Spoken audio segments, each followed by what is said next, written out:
Welcome back to another edition of the UK Pick 6 podcast, where once again, myself, Ollie Wilson, Dave Bluck and Jazz Gillum dived into all of the news coming out of the NFL this week. There was plenty of it as well, with Monday night Twitter fight night between the NFLPA and the NFL, with the big-name players from around the league voicing their support and their safety concerns about getting action back once again on the field in 2020. We also talked about Antonio Brown and his retirement from a job that he never actually had. The second retirement from the NFL, although later on this week it seems that he's come out of retirement and sounds like he wants to play again. All very confusing with the former Pittsburgh Steeler, New England Patriot wideout. And of course, we got talking about Michael Bennett's actual retirement from the NFL as well. We also had a special guest on the show this week, former New England Patriot and New York Giant Shane Vereen, Super Bowl winner in Super Bowl 49 with 11 receptions, tying the second highest receptions in Super Bowl history at that time. He was a riot. We had him, we thought we were going to speak to him for about half an hour. We ended up chatting with him for about 2 hours or so. We spoke about a lot of things outside the NFL, including good tequilas, why tequila doesn't give you a hang. There was a lot of chat about tequila, if I'm honest. There was a lot of chat about lockdown and how he's dealing with his time in Colorado. But there was a lot of chat about the NFL as well. His time with the New England Patriots, his time dealing with the media and the players' perspective on how they deal with the media and that relationship. We even got into the great Eli Manning debate as well. There's loads to talk about with Shane Vereen, and he covered pretty much everything. So we had about an hour of NFL chat, an hour of non-NFL chat. Both of those will be coming up. The non-NFL chat will come out in a separate video later on this weekend. This is the NFL chat with Shane Vereen and our chat on all the news from around the NFL this week. Sit back and enjoy.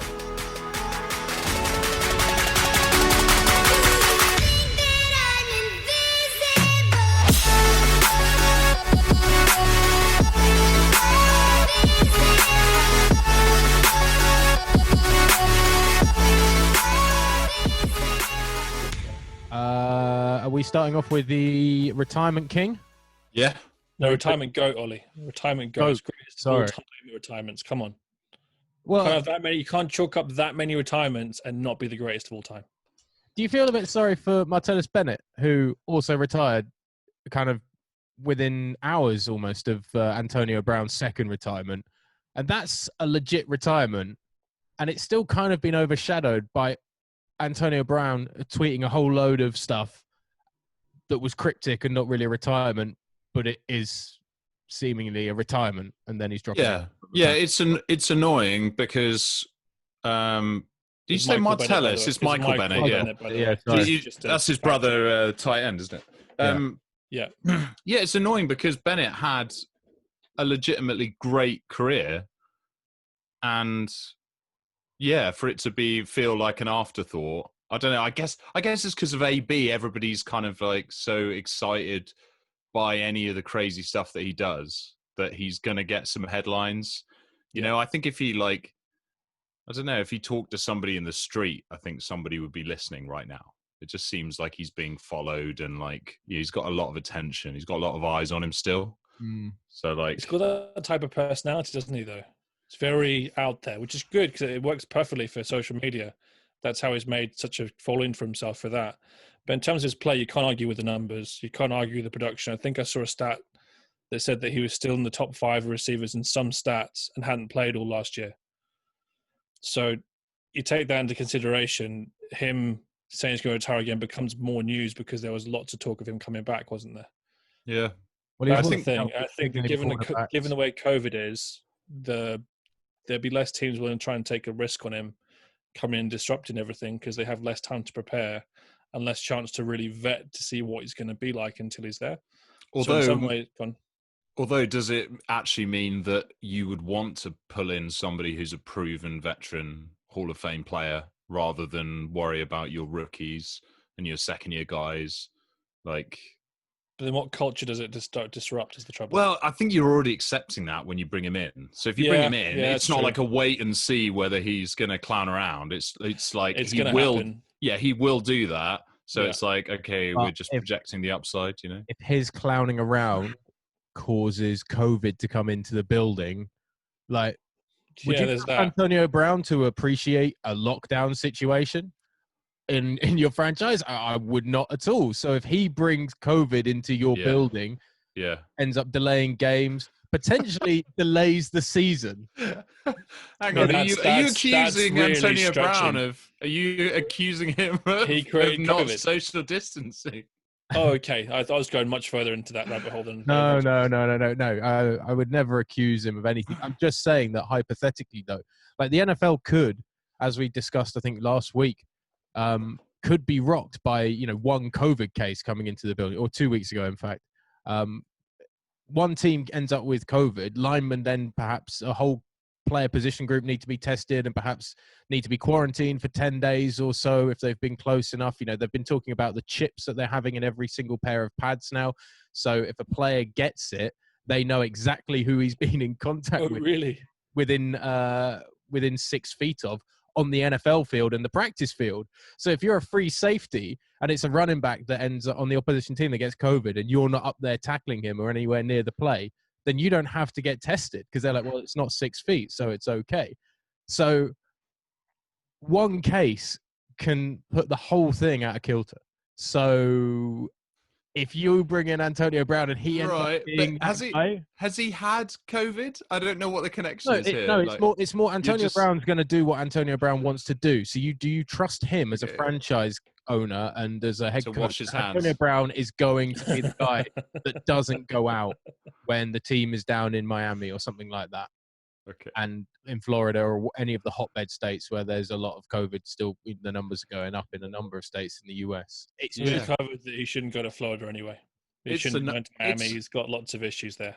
It's an original take, Ollie. I'll give you that. I haven't heard anybody else kind of talking about that connection with COVID. If you were to ask me which players are most likely to disobey a lockdown and end up potentially and be more likely to bring COVID into a franchise, Antonio Brown, if he was on a roster, I know it's an interesting point. I just like the way your brain works, and I would say, just to enlarge on that, the two villains of the last year and a bit, Antonio Brown and COVID. So. I mean, that's a stretch, but okay. Biggest villains go together. Yeah.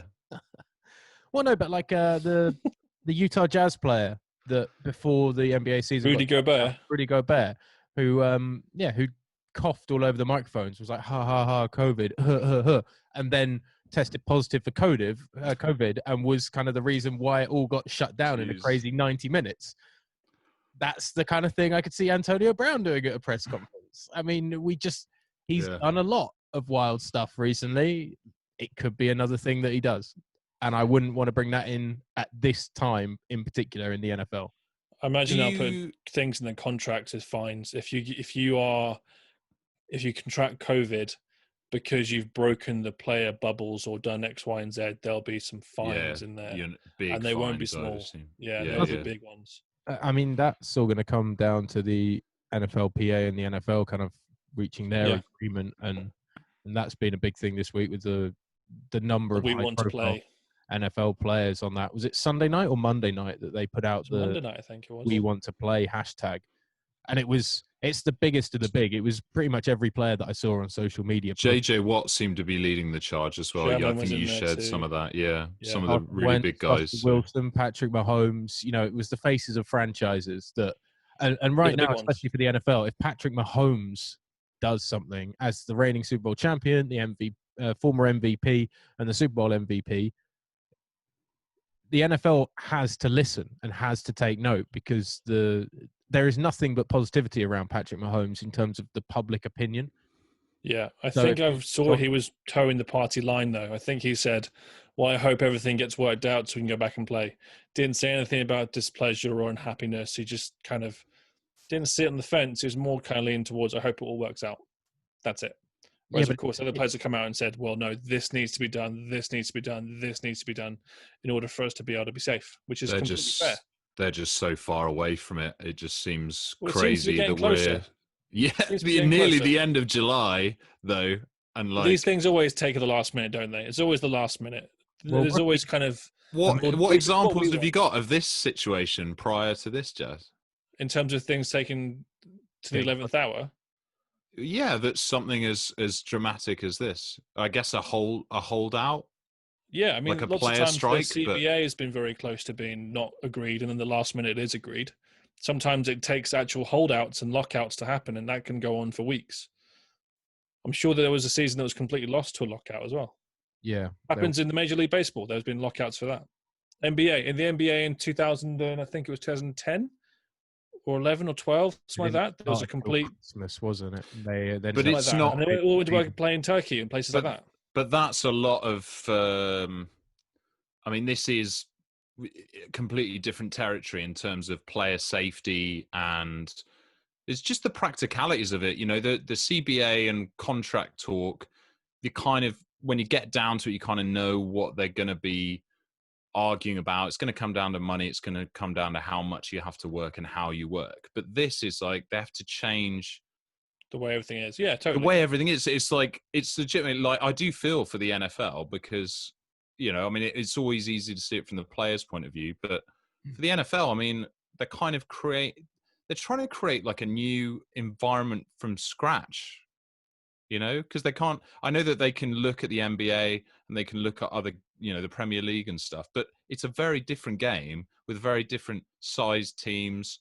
And Like I said last week, the support staff is just I know, I ridiculous. Let don't alone I think know. the the playing NFL. squad.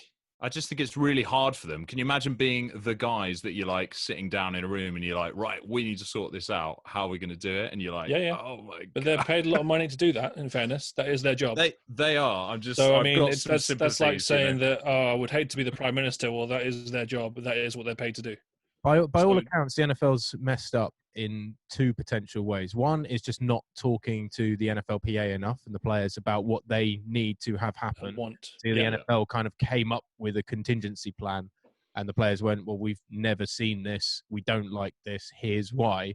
And the NFL kind of seemingly got to this point of, well, we're getting really close to it. So guys, just come in and we'll Yeah. just kind of make it up as we go along. And Yep. the NFLPA's credit, they've kind of said, no, we need to have this set in stone because we need to know what's going to happen with, family members, for instance, that are high risk. susceptible to COVID and high Yeah. risk players that are high risk. And is there that opportunity to still get paid if you choose to opt out of playing for those reasons? I think Yep. that's a huge one, as well as the player safety in the facilities, etc. But so either the NFL did that and didn't speak to the NFLPA enough, or because they started making all of these plans of, right, we'll move the 49ers to Texas and we'll move people here, like, because their numbers were going down at that time. You really get the feeling from the initial movements that were made with the NFL were like, we're going to have this season. And from what we're seeing in these first few months of the US dealing with COVID, we're going to just have to move stuff around, but it will be okay because numbers are dropping off here. And it seems like they almost didn't They put anticipate a lot of eggs in that basket, didn't they? Yeah, that's a good point. They really did. This could be completely off the mark. I don't know how the NFL has made decisions. I don't know how they've spoken in their head offices in New York or anything like that, obviously. But that's just from the outside view. You just get that feeling that they were like, oh, it's all just going to work out in the end. We'll just move some things around and COVID is going to slack off, and then it'll be Oh, fine. we're not playing got a to lot September. worse, yeah. September's ages away. Don't worry about that. It was all, we're going to have fans in stadiums. Like by September, we'll be fine. We'll have fans in stadiums, even if the stadiums need moving around. And now it's like That's just New York, no. Philadelphia, no. Jacksonville, no. Baltimore, no. Yeah. Like they have dropped the ball somewhere massively. And I don't really have a problem with the NFLPA taking their stance of, well, we're not going to play if stuff isn't right, because every single person deserves safety at their workplace. I think to say they dropped the ball is a bit unfair because this is a situation that no one predicted, and two can continue to predict what's going to happen. So you think of it this way: when we were back in March, we all thought, end of May, be back to normal, no troubles. And now we're middle of July, almost end of July. We're still nowhere nearer back to normal. Well, we are more back to normal than we were, but nowhere near back to proper normal, if you will. So the fact that they've had to consider that and think about it, they probably had their plan A, back to normal by that point, no issues. Training camp starts a bit later. We'll get rid of some preseason games, maybe add an extra week later on in the season. Perfect. and now they had to readjust the plan again and again and again and again. And the trouble is, you never know what the plan's going to be until you get to the point where it has to be instilled, and then you have to then do the things you have to do. So the guys making those plans, like you said, Dave, fair enough. Again, they maybe should have done a bit more contingency planning than they did, but at the same time, why would you plan for all the contingencies that are possible when you think, well, this is the most likely outcome, let's go with that, and then if that doesn't happen, well, then we'll figure out another plan. That's my feeling on it. I think it's going to be.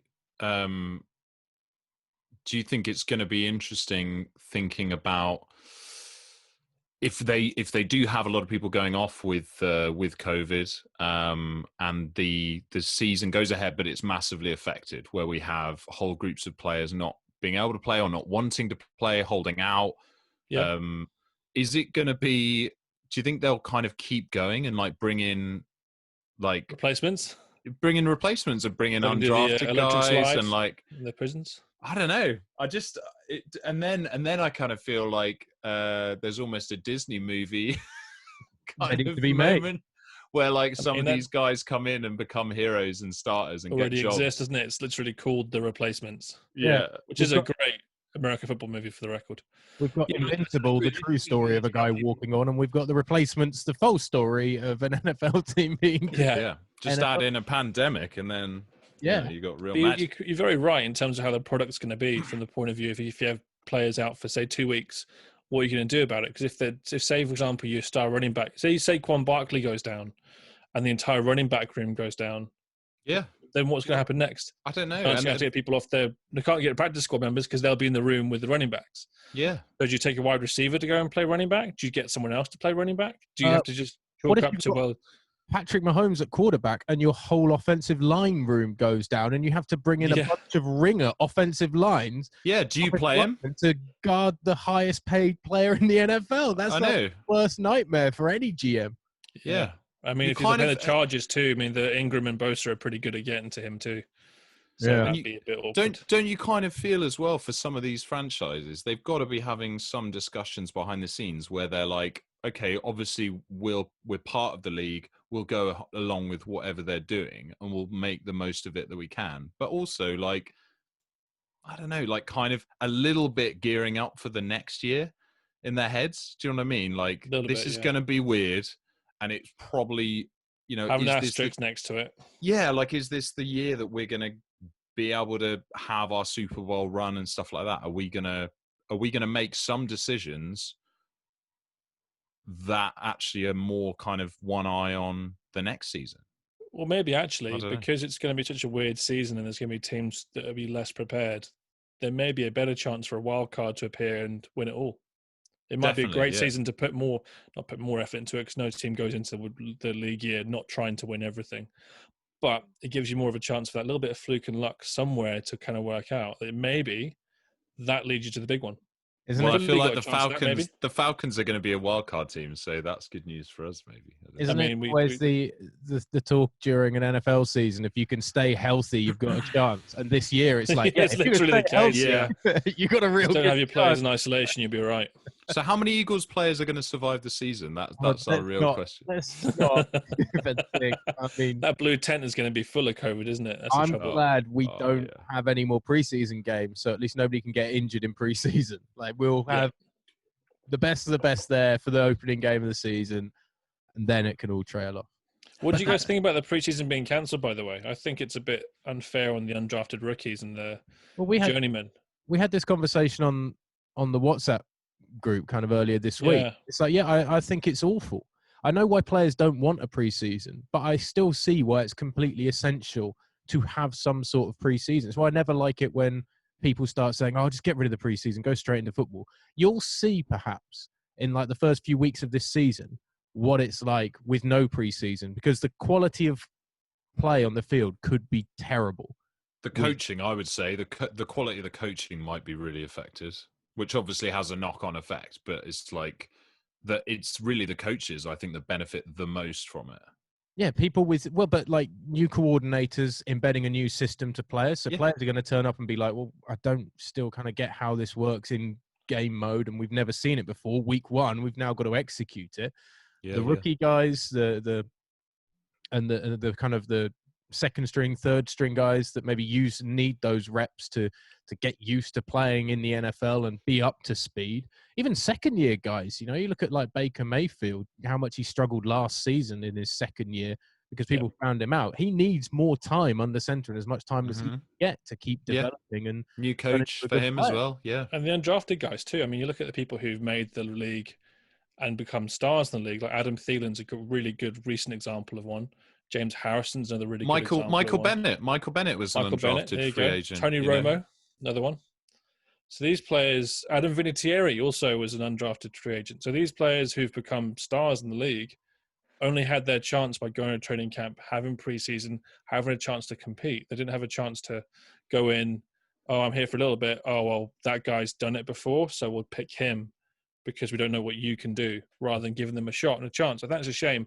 I think it's going to be a real big issue in terms of roster building for this year. You might find that maybe next year we get an influx of players who were probably good enough to be on a team this year but didn't have the chance taken on them.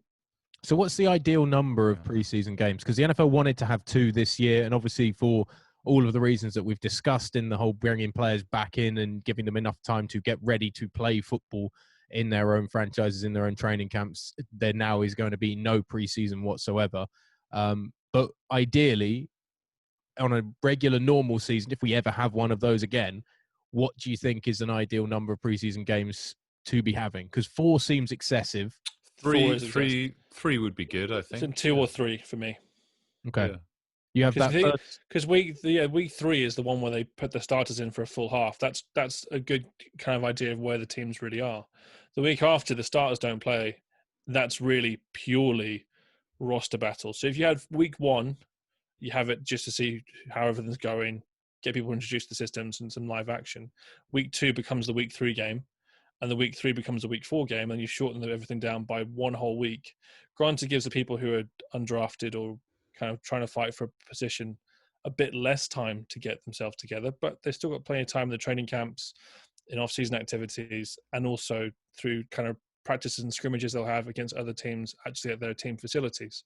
So it won't give them enough of a disadvantage, to my eyes, if you just get rid of that 1 game. Yeah. I mean, you know why it's so important as well is just psychologically for players that are coming fresh into the league is... Yeah. Well, and guys, you know, it's a long off season. Even for veteran guys, I bet that the feeling of rustiness and, you know, shaking off, you know, maybe you're carrying a bit of excess weight. You're not in the mindset to just maybe. Yeah, you're not like in the mindset to just walk straight onto the field. So the people that say like scrap the preseason, I think they're underestimating how important it is to get in that game day mindset.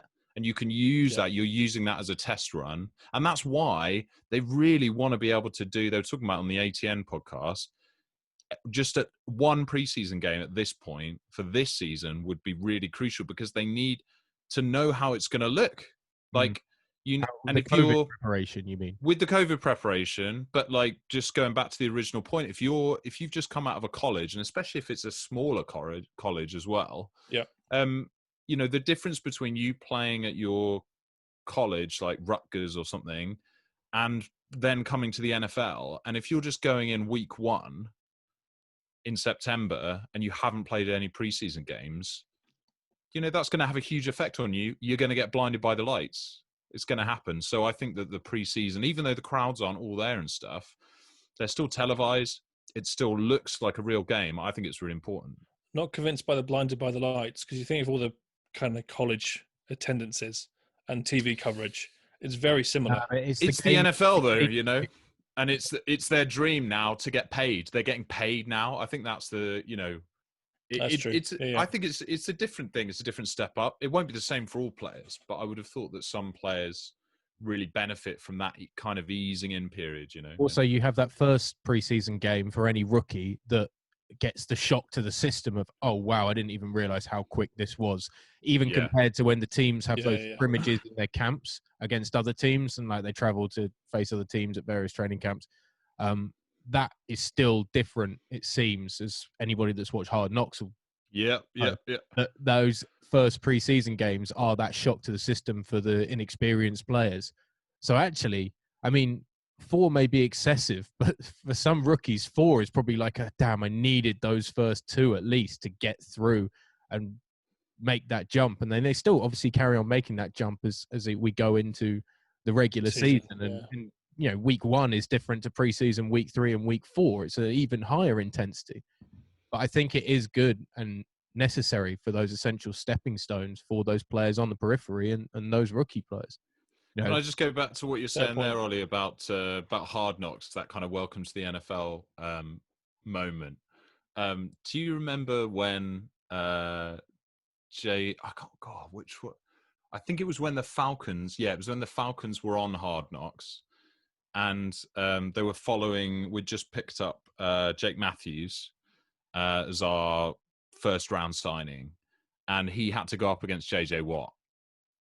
And they did a fairly long kind of bit on it because they focused on it, and he just looked so rattled, like unbelievably, like he was like shaking his head, this huge guy, and he did okay. Like I think on his kind of 4th rep that they showed, there's just one-on-ones. He didn't get completely destroyed, yeah. He didn't get completely destroyed on like the 4th rep, but it was a kind of, you know, it was a like wow moment for him. Like, yeah. And you miss, you know, they're going to miss out on all that stuff this year. A bit unfair that though, isn't it? I mean, if you're up against JJ Watt, even if you're an experienced player, that's still tough. I'm not saying. I mean, and he's developed into a great player, but it's just, I just think that it was the look on his face that kind of stuck with me from that. Oh, this is what it's like. Here we go. Oh, okay. Yeah, here we go. Yeah.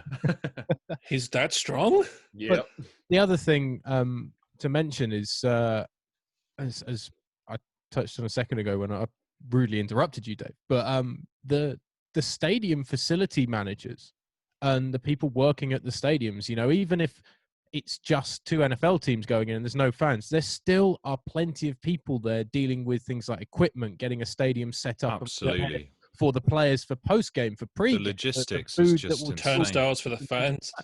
I mean, yeah, the stadiums that have a few fans, they need the preseason games so they can test run it. I know. You can't afford to get to week 1 and be like, you've got to, I mean, in fairness, week 1 of the NFL season, a lot of people turn up 6 hours before a game anyway, as I found out in Philadelphia when they were there at 4 a.m. And it was like, okay, fair enough. This is real. Seriously? Tailgating at 4 a.m. Yeah, I remember you sending me the photos. Yeah, it was amazing. There was, I rate that highly. It wasn't a packed car park, but there were enough people about that you heard, like, you know, generators buzzing and people drinking and all that kind of. Do you think that was like a competition that kind of developed over like decades, where it was like, we're going to get here the earliest, and somebody was there at like 7 o'clock in the morning. Yeah. And then like it just got earlier and earlier until whatever it was. I mean, the first man standing. You start drinking at like 4, 5 a.m. and go until after the game at 4, 5 o'clock in the afternoon. No wonder they're so mad all the time, Philly fans. 12 hours. They're blasted. But yeah, they need to work out how this is going to work and allow themselves the time to make sure that it is safe and it does work. I mean, I have no doubt that they are putting in the best preparations that they can do when they can't test it, but it needs to be looked at because, again, unlike the Premier League and other competitions, you know, they're not in a bubble like in Orlando. There's more people in an NFL team than the Premier League. There's more equipment about the place than in the Premier League. It's completely different to anything yet that we'll have seen. This is kind of the biggest test, I think, because it's one of the first major sports, probably besides F1, I would imagine, that is starting its season globally. Yeah, the whizzy cars around the track. Where they drive the cars. All right. Yeah, the vroom vrooms.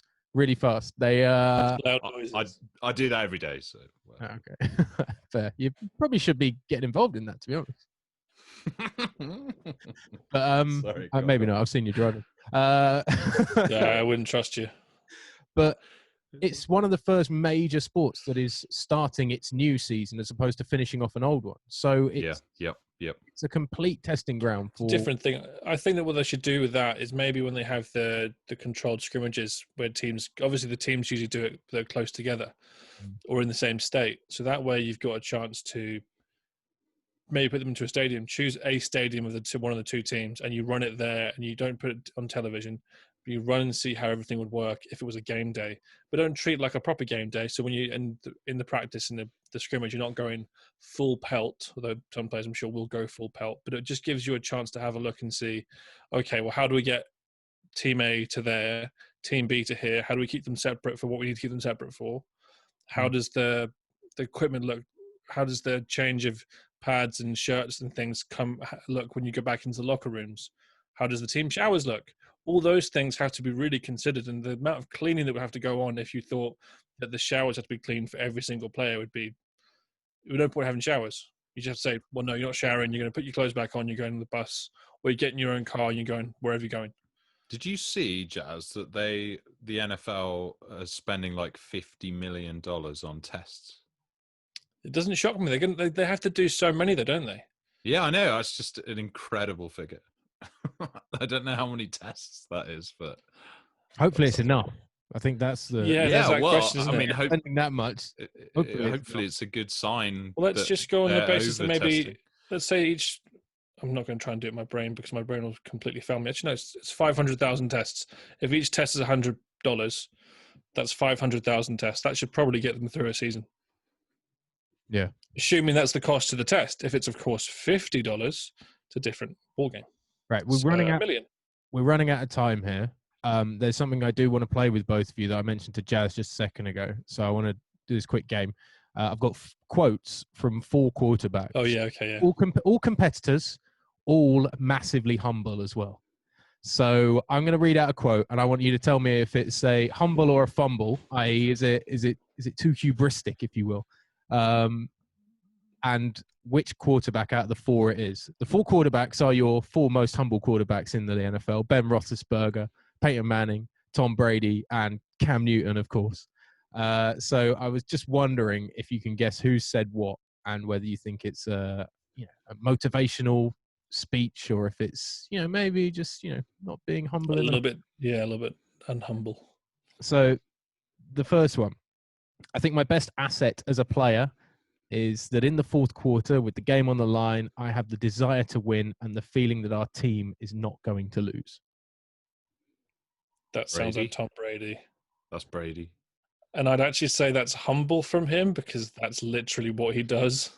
Yeah, I mean, that's just a statement of fact. That's just fact. And he mentioned it's like him saying that he plays quarterback. Yeah. Yeah. I play QB. Oh, okay. Yeah, it's fact. Oh, cool. Oh, that's cool, Tom. Yeah. So you win Super Bowls, huh? So that's humble just because it's him. If it was it was Peyton Manning, I'd say it's humble too, but there are other 2. It's that he mentioned the team as well for me, that I'm like, yeah, that's pretty humble actually, because it's like we are going to win. Yeah, I'm not the one winning it. We're all winning it together. Okay. Next. I see myself not only as a football player, but an entertainer and icon. I mean, we all know who that's going to be. Jeez. How many feathers has he got in his cap when he said this one? Yeah, that was definitely Cam Newton. Yeah. Yeah, I definitely say that's probably a fumble. But he's so sick of being humble, though, Jazz. It's yeah, and this is all as if he said that. Before, yeah. Oh, that's some Trumpian nonsense. That is. I did like the fairness. Just back on Cam Newton really quickly. I did like some of the things he said in that interview you had with Victor Cruz and Odell Beckham and Todd Gurley. Some of the things they were saying were quite interesting, actually, in terms of mindset and injuries and everything to go with it. So. Well, that's the thing. He's one of those guys. He's not like an idiot all the time, but he's got flashes of idiocy. You're like, oh, yeah. Yeah, it's like he's got that 10% of like. It's not being an idiot, is it? It's more being a case of he's just being his own best cheerleader, which I also respect, because if you're not going to do it for yourself, no one else is going to do it for you. But that's definitely not a humble thing to say.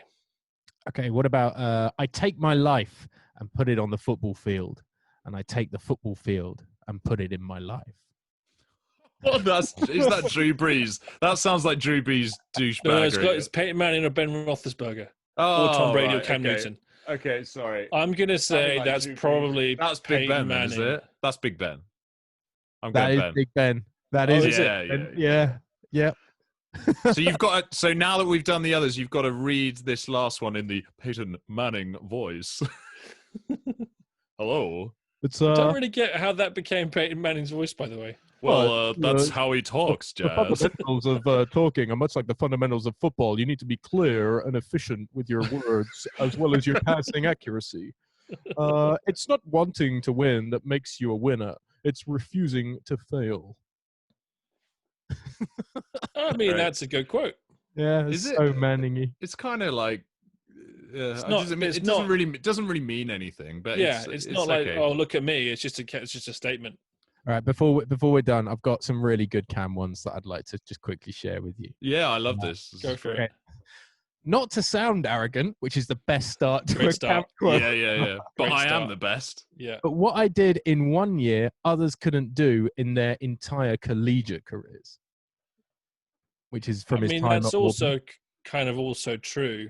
I mean, to he won a some degree. national championship with them. It's Yeah, kind of so he's fair. got some fact to it. I just love that it started off with not to sound arrogant, Yeah. because whenever I hear a statement that it goes to a but, I always come back to the Game of Thrones quote from Ned Stark, which says, "Everything you say before but is just a load of horseshit," which is true. Yeah. Because as soon as you say but, it doesn't mean you're agreeing with anything you just said. It means now I'm going to tell you what I really think. But look, I'm going to Jazz, say the first bit to give it some context. I don't hate Cam Newton, but he said Tom Brady is good, real good, but he plays in the same league as I do.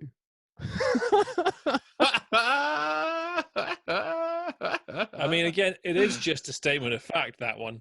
He should read. I mean, he should look into a few things there. You know? Yeah. There's some really good ones. I basically found a website that has just, you can type in a player's name and it brings up 10 to 13 quotes, and then it has a little bit of writing underneath the quote that says whether they think it's hubris or motivational or about being a winner.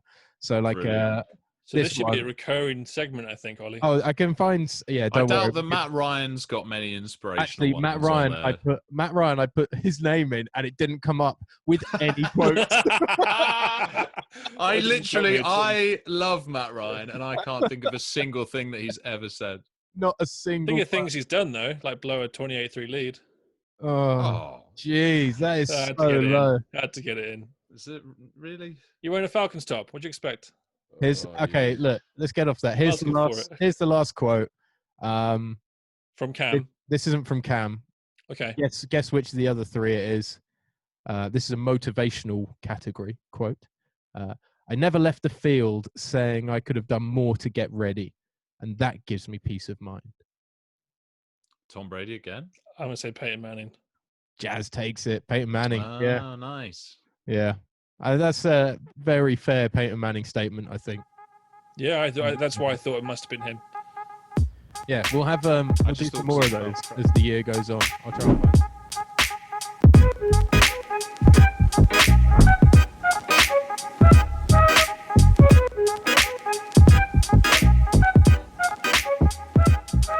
Firstly, congratulations on the broadcasting job with Fox. I'm a little disappointed I didn't get a call as well. I thought it was like a tag team duo after the Super Bowl and stuff. I kind of figured that's how we were selling it.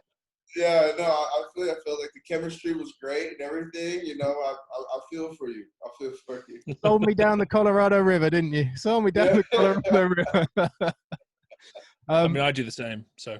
Yeah, I'm not surprised, to be honest. You might want to cut ties as quickly as possible with me right now, but we'll see how this podcast goes, I guess.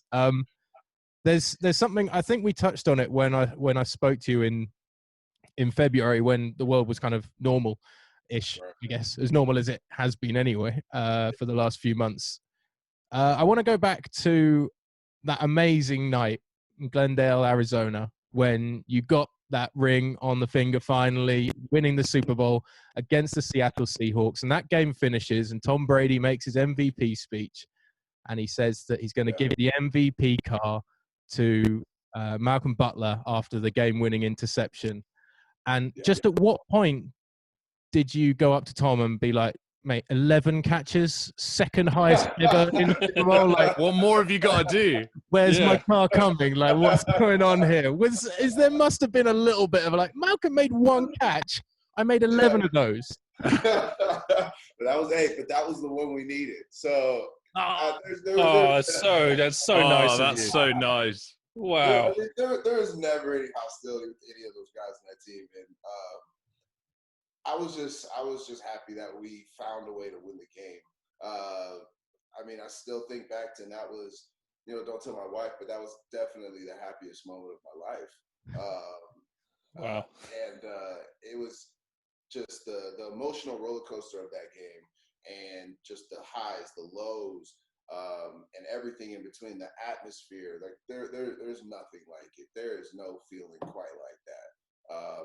And I could care less about the MVP trophy. I really could. I at that time, and even now, I do think James White should have got it though. 2 years later, when he had the 13 for like 150 or something crazy like that. Yeah. I definitely think he deserved it, but at the same time, Tom threw for like 6,000 yards in the game. So, it is what It helps, doesn't it it? is, man. You can't worry about all that. But you still get a ring. Is it That's the most kind of important bit.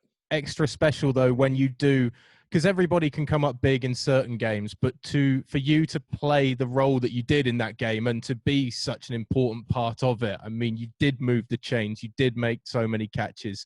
It wasn't like you were, a bystander. Not that you were a bystander ever really in that Patriots offense, but you were an integral part of getting that job done. Is it that little bit sweeter to add then to the ring to that sort of performance? It must be. Absolutely, yeah. I'm not even gonna lie to you. That arguably, definitely the most important game I've ever played in, but arguably one of my best games, if not my best game. It's a little bit sweeter when you have your best game in the Super Bowl. Well, it's also one of the. I mean, we were talking during lockdown. We watched some of the classic games back because we had nothing but time between us. So we were getting on Skype and watching some games back, and we went back and watched that one and some other Super Bowls and playoff games. I think that ranks up there as one of the best games ever. So if you were compiling a list, I mean, there might be some recency bias in there because I haven't been watching football. I mean, between us 2 decades, us 3. So there may be better games out there, but that's one of the best ones that I've seen. So, I think so too, especially at the time. It was the most watched Super Bowl ever at that time. I think football, when that 2015, I think the game was, football was finally kind of like a world known sport and gaining popularity in other countries around the world. So you can make arguments that like Super Bowls 30 years ago might have been better games or whatever you want to call it, but I'm always going to say Super Bowl 49 is the best one ever. Absolutely. Well, yeah, and you could watch it in 4K or 1080 or whatever. If you're watching it in the 80s, you must have been games, especially in like, I don't know, Green Bay and stuff, where you're like, where the hell's the ball? You can't even see what's going on. Yeah, true. Yeah, exactly. But just where the NFL and where the game has taken off, I mean, even to where it's at now, it's just made tremendous strides in the last 10 years. So I don't think you're far off by saying that 49 was up there as one of the best. So on that as well, Shane, what were you thinking when you saw they didn't hand the ball off to Marshawn Lynch? So, were you shocked? Okay, I've told this a couple of times, but to be honest with you, I wasn't watching the game.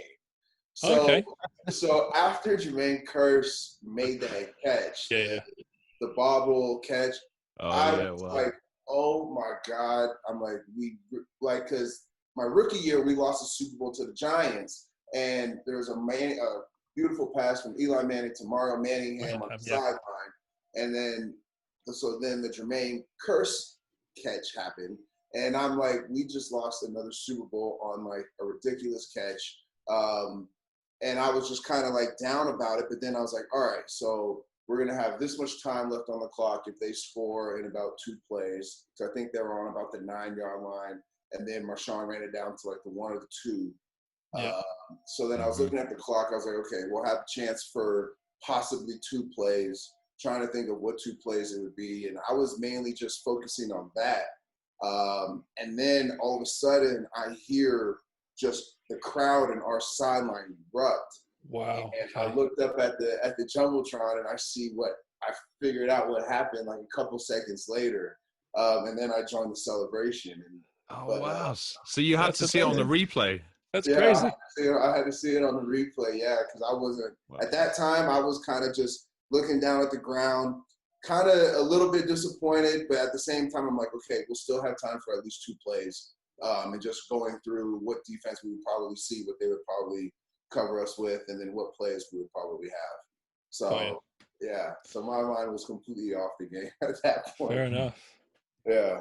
Is there also a relief that perhaps that night after the Super Bowl, Bill Belichick's finally going to let the chains off and let you guys talk to the media and have fun and stuff like that? Because there's that reputation in New England of it. Yeah. All stern at times.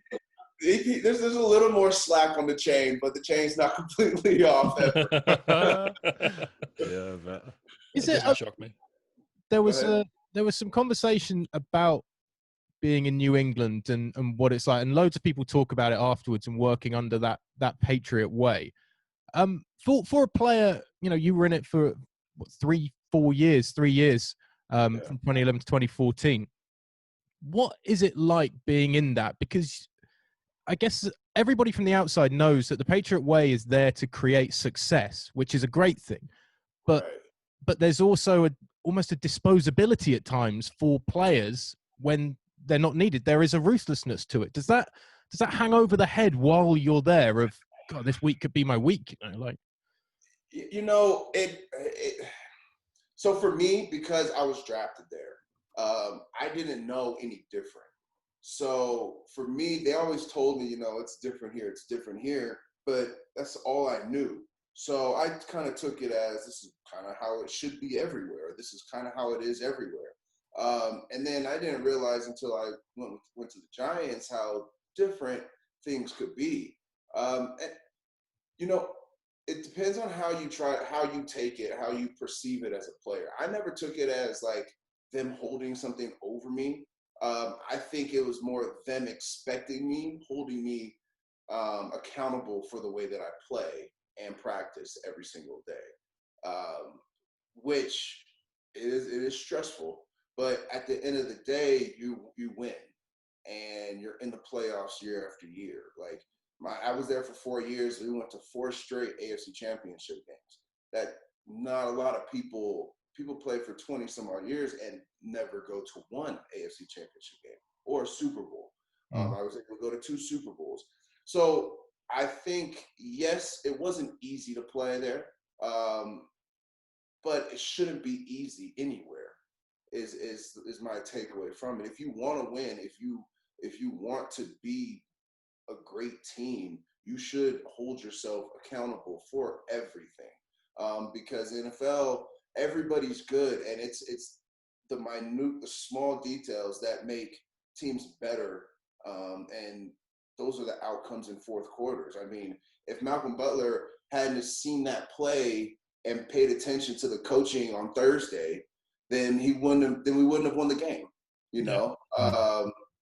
So it's tough, but it should be, in my opinion, it should be tough, and I don't shy from that. I think it's harder for guys who have come from a different organization and played in a different organization for X amount of years, and then they come to New England, and it's a whole new way of life. And I think that is a harder adjustment than for a guy like me who gets drafted there, and that's all that I know. Yeah. And then you walk into New York and it's like Animal House compared to people and all that. I'm not saying all of that. It's just different, and rightfully so. Yeah. You gotta be the coach that you are. You can't try and be Bill Belichick if you're not Bill Belichick. Sure. Yes. So to adjust to Coughlin time. Mm-hmm. Well, see, but it makes no sense. The funny thing is, Coughlin was actually a lot more like Bill than I thought he would be. Oh, really? Yeah, they coached together on the Giants under Bill Parcells, and Coughlin was there for 1 or 2 of the Super Bowls that Bill had won with the Giants. Coughlin was the offensive coordinator. And so it's like that part, how there's like those coaching trees. So Coughlin and Bill Belichick come from, and Nick Saban in some sorts, come from the Parcells coaching tree. So they were pretty similar in the way that they operated and wanted to call games and how they wanted to practice and all the things that they wanted to do. So it was I kind of felt more at home. It was the real change came when Coach McAdoo took over as head coach, and he did things a little different. no right or wrong answer. He just did things his way. What was that like, actually? Because, of course, Coughlin was known as being the authoritative. I can't even say the word now. He's very Authoritarian. disciplinarian. There you go. That's what I'm trying to say. But I'm sure McAdoo probably saw that as a way of trying to give his own imprint and be a bit more lax with it, as opposed to. Yeah. I'm trying to say the word again. It was more of a learning experience because he, for myself, I think as well as himself, because it was his first time head coach, first year as a head coach, had only been an offensive coordinator, I think, for 3 years before that. And so I think more than anything, everybody, including the players and coaches, were learning along with him, which I think gave him a disadvantage. He did things his way, and I respected him for that. He wasn't going to waver from his beliefs and how he wanted to do things, which I respect him for that. Unfortunately, it didn't work out for that team, for our team, I should say, which is unfortunate because I think that he is a better coach than our record showed. In all seriousness. And his first year, we made the playoffs, obviously lost in the wild card game. Then the second year, the wheels kind of fell off. And like any coach can lose a game like by small margins. It's harder to win. It's so hard to win a game in the NFL. Like it's so difficult to do everything that you need to do for 4 quarters and then come out victorious. And it's tough right now. I mean, a lot of first-year coaches, we're seeing first-year coaches, second-year coaches get fired left and right now. Yeah. Just because of it's difficult. And I don't know if a lot of people understand when they criticize coaches, players, yada, yada, yada. I don't think they really understand just how difficult it is to win a game in the NFL. Do you think the kind of lease on players and coaches is getting shorter by the minute because of how it sounds a bit too like soapboxy, but we are getting more of an instant society. We want success straight away, and the amount of money that is there for a successful franchise in anything around kind of sponsorship deals for players and things like that. There is an immediate desire from the fans, there's an immediate desire from the players as well, and there's obviously an immediate desire from the head coaches. And then when it doesn't happen straight away, there's an ease to recycle and go again, because college football as well is so big and impressive that there are a number of people just waiting to step in at either the coordinator level or college level. Yeah. I've heard people refer to it as the microwave era. Everybody wants to win and they want to win right now. And there's like zero patience for building programs. Although if you look at the programs, even in college football, that have been built over time, they might not win it every year, but they're going to be a good team, and they're going to be a fundamental team, and they're going to be a team that doesn't lose games, with stupid errors. But unfortunately, in the society we are in now, nobody wants to wait for that. They want to win right now. I mean, look at Jim Harbaugh. Great example. Went to 3 straight NFC championships and got fired, and a Super Bowl and got fired. He's at Michigan, and they're winning 10 doing really games well, a year. He's winning 10 games a year. Of course, he's not beating Ohio State, but I mean, I went to Cal. I would love for Cal to win 10 games like once. Like I was at Cal for 3.5 years, and we didn't win 10 games not one time. We were a really talented team, So like I just think it's part of society right now, just with everything is at our fingertips and we can have everything in an instant. But you got to understand, we're not like fingers. We're humans that like have to learn and grow and get stronger and get smarter. We're not a phone, And it's unfortunate because there are some really good coaches that might not ever get a job again to be a head coach, or B, have never really gotten their full chance. In college, I think it takes 3 to 4 years to really see what a coach can do if he, but right now everybody's getting 2 and you better be doing something by your second year, otherwise you're out of here. And it's unfortunate, really. I think eventually it will change back because you're running out of people to hire, really. But with the accolades to be a head coach, but I can go on and on and on about this topic right now. You got a great point. Till you're broadcasting on Fox and you can talk about it, and then you can tweet about the head coaches that you think should be getting fired at the end of that season as well. And you can join us in the Twitter army, man. Don't worry. Man, I like Twitter. that. Oh, see, like last year was my first year doing broadcasting, and they let you know when you have a bad broadcast, like right now. Oh, really? Oh my goodness, the internet is ruthless.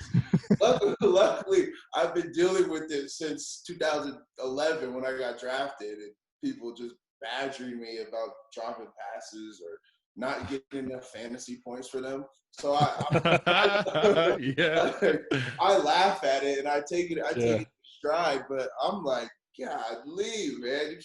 You can't mess up at all right now without hearing about it. Shane, would they say it like in a kind of passive-aggressive kind of Hollywood way where it's kind of like, that's not your best work? Or would they be like, no, don't do that again?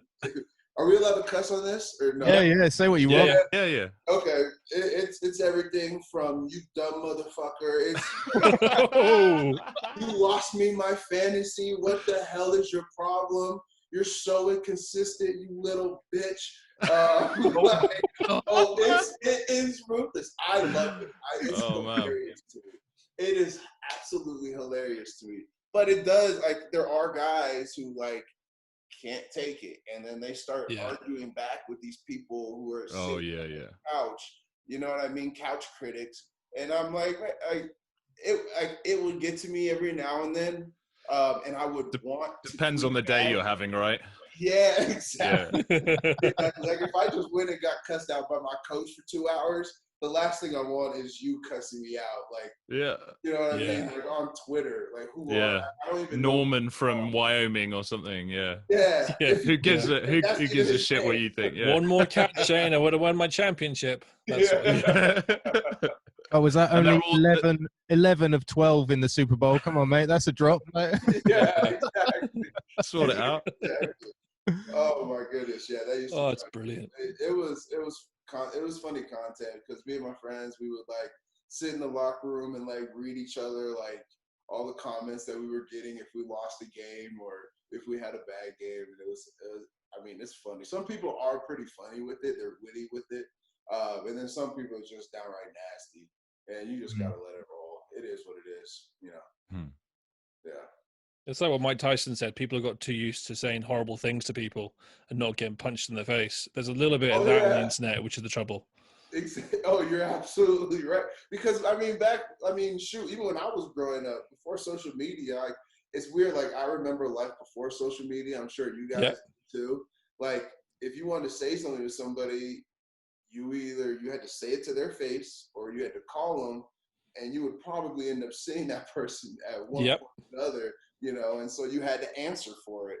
There was none of this, like, I can contact somebody 2-3 states away and call them every name in the book, and I'll never have repercussions for it. You know, the only people that have repercussions for saying stuff on social media are people with a following, which it sucks. Comes with its own kind of issues as well, really, doesn't it? It's the thing. Can I just say, Jazz, how bad a position it would be to say something bad to Mike Tyson ever? Yeah. Like that's the worst spot in the world at any point in history, I think.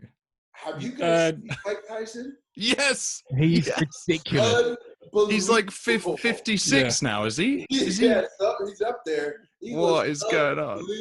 The way he still moves and hits those pads, you wouldn't be behind that. No, that's lights out. Yeah, so here's a little bet. For every minute in the round with Mike Tyson, you get $1 million. Okay. How long do each of you think you're gonna last in the ring? Every second, right? For every minute. You got Every minute, wow. second. every second. Yeah. Well, I'm down in 10. There's no way I'm evading him. He's coming 10 straight minutes, at me. I'm Jazz. gonna That's hit with a amazing. Long No, time. 10 seconds. I hit 10 Oh, seconds at 10 most. seconds. Okay, so I'm you're not down. making it I'm again? out. Not even Never. for $1 million. You don't think so?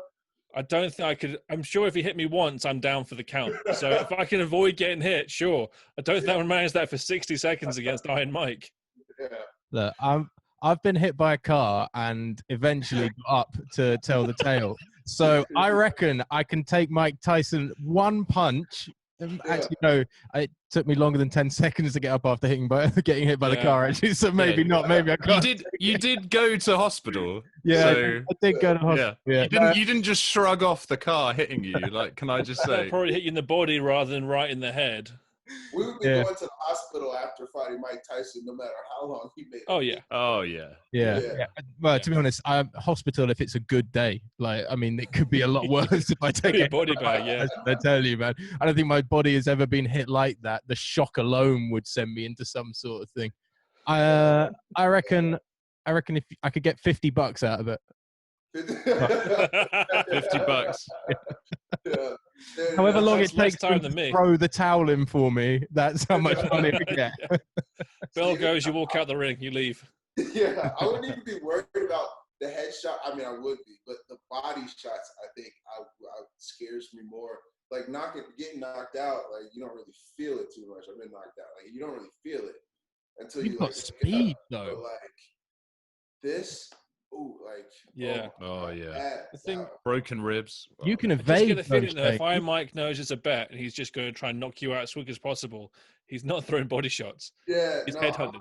I would run around the ring, and with my luck, I'd probably make it to like 50 seconds. Oh, So, just yeah. missed out. seconds away from $1 million, Yeah. and then get knocked out. And then That's the difference between a professional athlete like you and run-of-the-mill guys like us. You have the speed and agility to do that. We do not. We're basically just punch bags. That's true. I guess. Yeah. Very generous way to put my fitness as well as run of the mill. That's very kind of you, Jazz. I would not even put myself at this point. Bottom half. Oh, we'll put you up there. Have you guys been able to stay fit at all during this during the quarantine and everything like I've maintained my same level of fitness that I had before it. Yeah, that? it was low, but we've maintained- See, Well, I came into it like, oh, I'm gonna work out Yeah. and I'm gonna do this. I'm gonna eat healthy. Like when quarantine's over, I'm gonna be like shredded. And that lasted about like a month, if I'm being generous. And now I'm just like, forget it. You know? Yeah. I've lost all motivation completely. Every day around this time, I'm like, okay, tomorrow you're gonna wake up, you're not gonna drink as much, and you're gonna work out. And every morning I'm like, Netflix. Yeah. And, So and then exactly you're the same. recording a podcast and having some drinks in the evening. Yeah. Exactly. Nice. Nice to relax. have you got an excuse Motivation's definitely being going up and down. in Colorado in the, you're at high altitude. So if you do 5 minutes of exercise, that's like an hour's normal exercise when you're not at altitude. There you I go. like the way you think. I just golf Nice. instead. I feel like golfing is enough, you know? Oh, that's That's like good. a What if you- 4-mile walk. Yeah, it's all good. Yeah. Unless you get a buggy, then it's a bit less of a walk. Yeah, burning calories. That's why I got this Apple Watch, so I can see how many calories I'm burning. And see how many people are, slagging you off on Twitter while you're walking around the golf course. Yeah. Yeah, they all just come straight to my wrist. It's fantastic, man. Awesome. Yeah, exactly. How do you Go ahead. how do you feel as like an ex-pro now, having kind of been through the ringer of playing in the NFL at one of the most physical positions? Do you feel beat up at all after coming out of it, or are you kind of, you're still moving and grooving and able to step and slide on the dance floor kind of thing, or what? Yeah, like I move well, I would say. I mean, for 8 years as a running back, I move well. But there are days where it's tough, it's something here, like something with my foot, excuse me. Then there's something with my lower back, something with my wrist, like something with my elbow. Or, because I try and stay active and like work out or I go play basketball. Well, I haven't, but play basketball at the gym, and like my hamstring will get tight, or like my hip will get tight, or so I think I do pretty well, considering. But there are days, I'm not gonna lie, there's usually at least 2 to 3 days a week where I get out of bed and I'm like, oof, it's gonna be a long day. Man. Is it always the same areas? Say it again. Is it always the same areas that feel like that? Does it change around? Yeah, they kind of rotate. Like one day, really? Yeah, it'll be my foot, and so then I'm limping all day. So then the next day, it's like my hip or my back because I was limping. And so, and I don't stay up on like stretching and foam rolling and doing all the things that I used to do when I was playing to like mitigate all those soreness and all those injuries, those long-term injuries, because I'm lazy. And so, at least you're honest about it. Yeah. So it comes back to get me eventually. But no, I would say, yeah, it's usually about 2 to 3 days a week where it's gonna be a long day. Damn, man. So you just gotta be smart with it. But I'm one of the lucky ones. I'm not dealing with like concussions. Like major, I never had a major concussion. Thank God. Never had major back surgery, never had neck problems. So those are the things that like really, really affect guys, is what I'm finding out now, is if you've had a back surgery, a neck surgery, or major concussions, you're dealing with something like every single day of your life. And Jeez. So I'm very, very lucky that I don't have any of those. Yeah. That's the unfortunate part. I was going to ask about you're a player that finished with more receiving yards than rushing yards, I think, if I'm not mistaken saying that. Do you think actually in some ways your injuries and the lack of kind of head trauma and back trauma was because you weren't doing not the hard yards? I'm not saying you weren't a hard runner, but you weren't doing the between the tackles running as much. I absolutely. I mean, I've never been a big guy. Like, I've never been maybe I guess in college and high school, but like I wasn't going against the size that I was going against in the NFL. And so it would be, unless you have speed like a Chris Johnson or Jamal Charles. But even those guys, I'm going to say it like this. Hold on, something came up on my screen. I think smaller backs,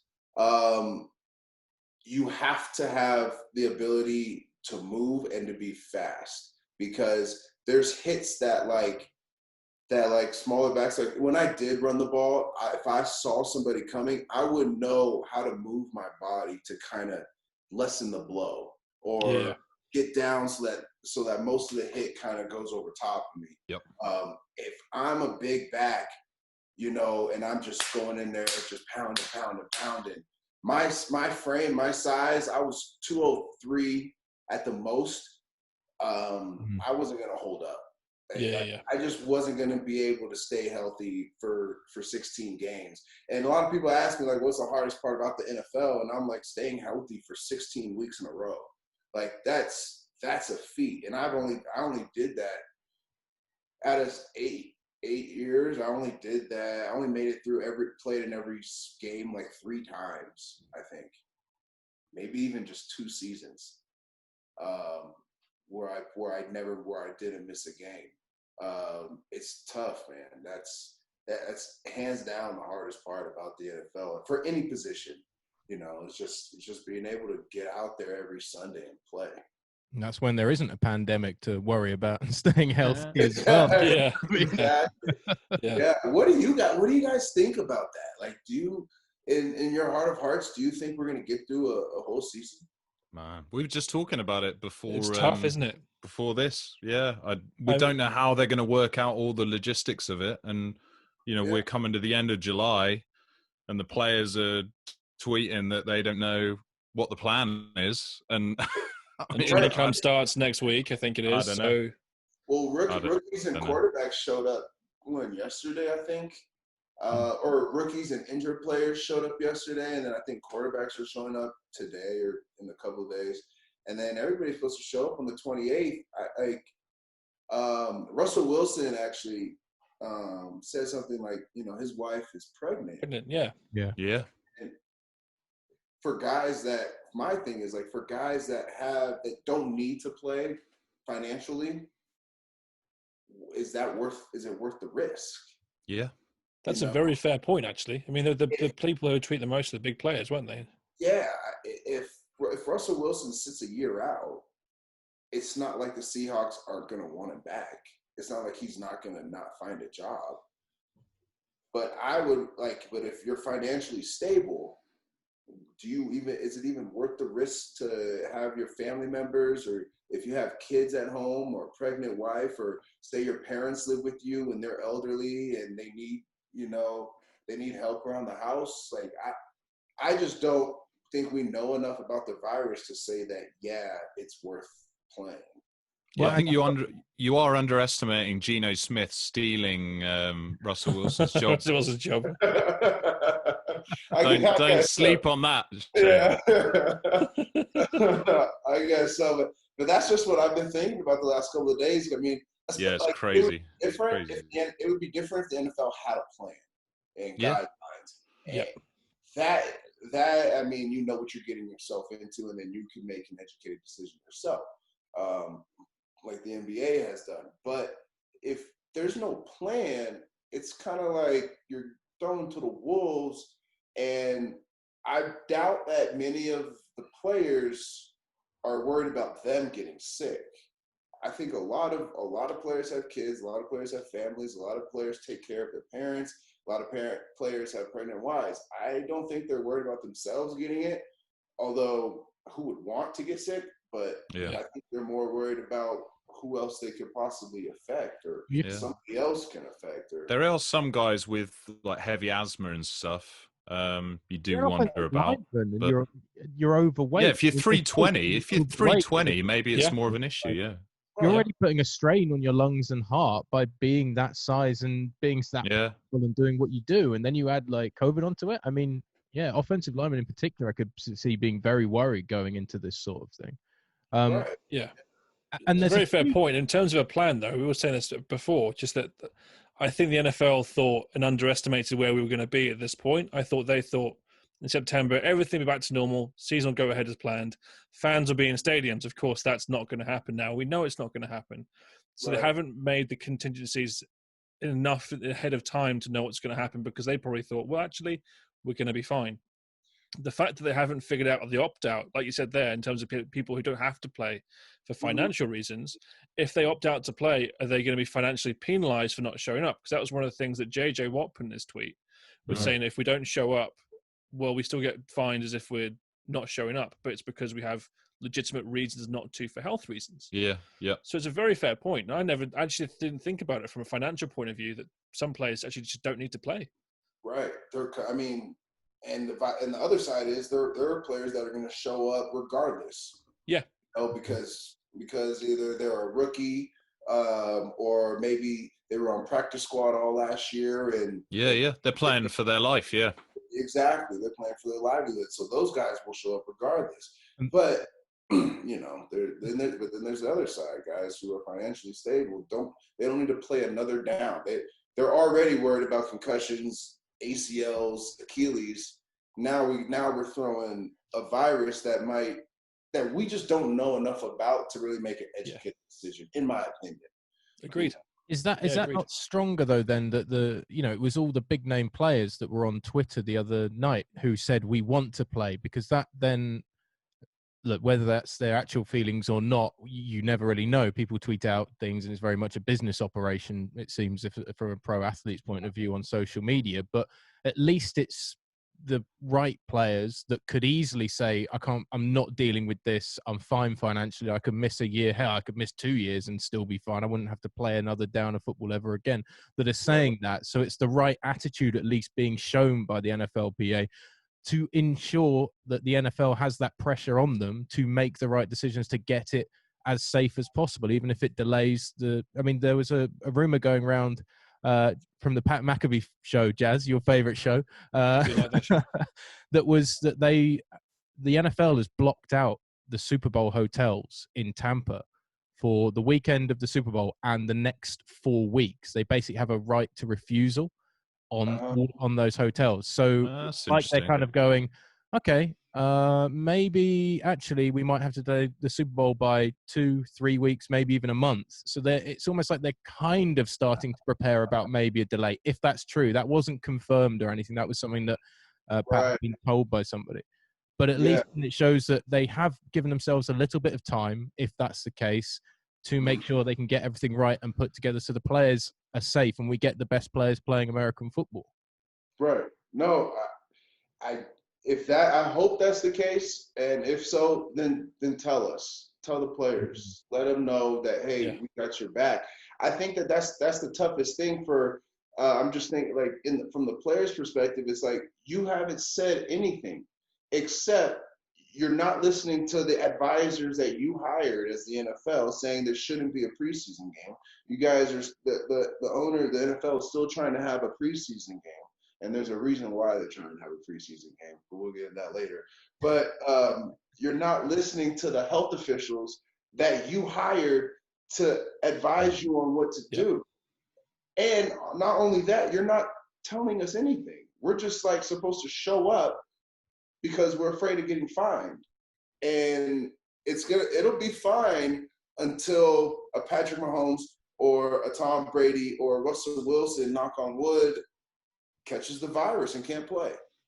You know, and it's unfortunate, but that's the reality of the situation. It's almost like, why wouldn't you as the NFL do everything in your power to protect us? Yeah.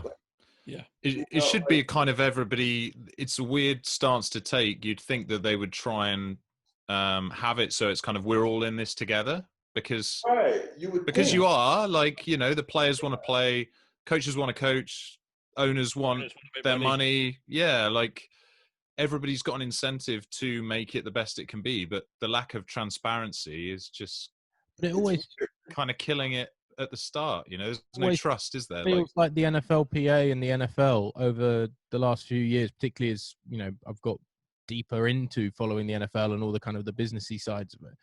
It seems like those two sides are continually just going further and further apart a little bit because the players get frustrated at the way they feel the owners treat them, and the owners see it as, we're paying you a lot of money to do this job, and there are certain levels that you can't always have everything. The owners, will feel that you can't have everything your way when we're paying you this amount of money for it, and it's a gulf that keeps expanding and expanding, and it doesn't help them when you have a situation like this where you need it, as you say, man, to be a joint effort. Cooperation. You need a joint effort, and I feel like other sports organizations are run with the players kind of leading the charge. I mean, I'm speaking mainly on the NBA. Like, you can tell that the players in the NBA have a strong voice. I don't want to say they run things, but they have a very, very strong voice, and their opinion is always heard and taken into account, regardless of the situation.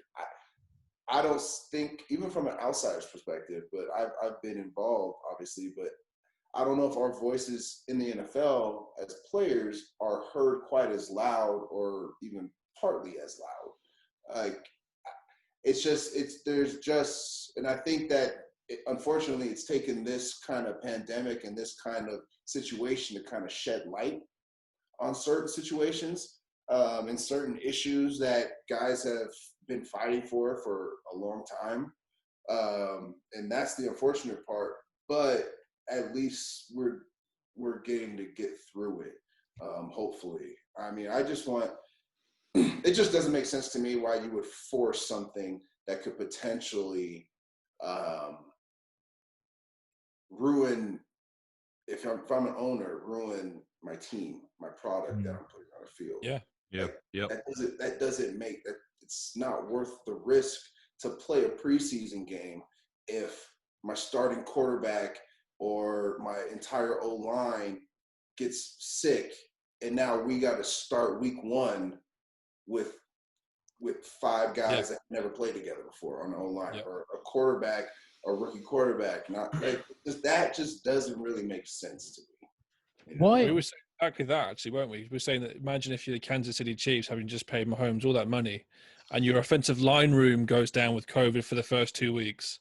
And then Mahomes has got all these edge rushers just coming straight at him again and again. You wouldn't be happy about that. He'll be fine. He's too good. He's fine. Well, you could put us 3 in as his offensive line, and he'd probably still score 3 times. With Mike Tyson's the other side, we're not lasting. But make sure if you guys do get called up to play, do not exchange jerseys after the game. Of course, I did not have $7,000 to get fined. I'll remember that. I remember that. Catch Corona. That is the most ridiculous thing as well, isn't it? You can be this close to someone there. Yeah, breathing in someone's face guard for 60 minutes. Jersey. Yeah, whatever.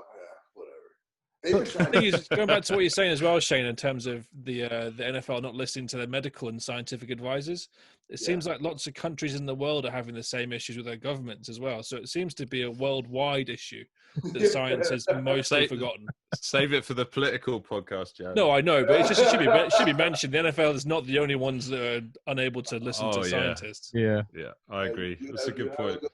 You have a good point. It's another rabbit hole that we don't. That is that's a whole different podcast. Shane, to be sorry, Ollie, go on.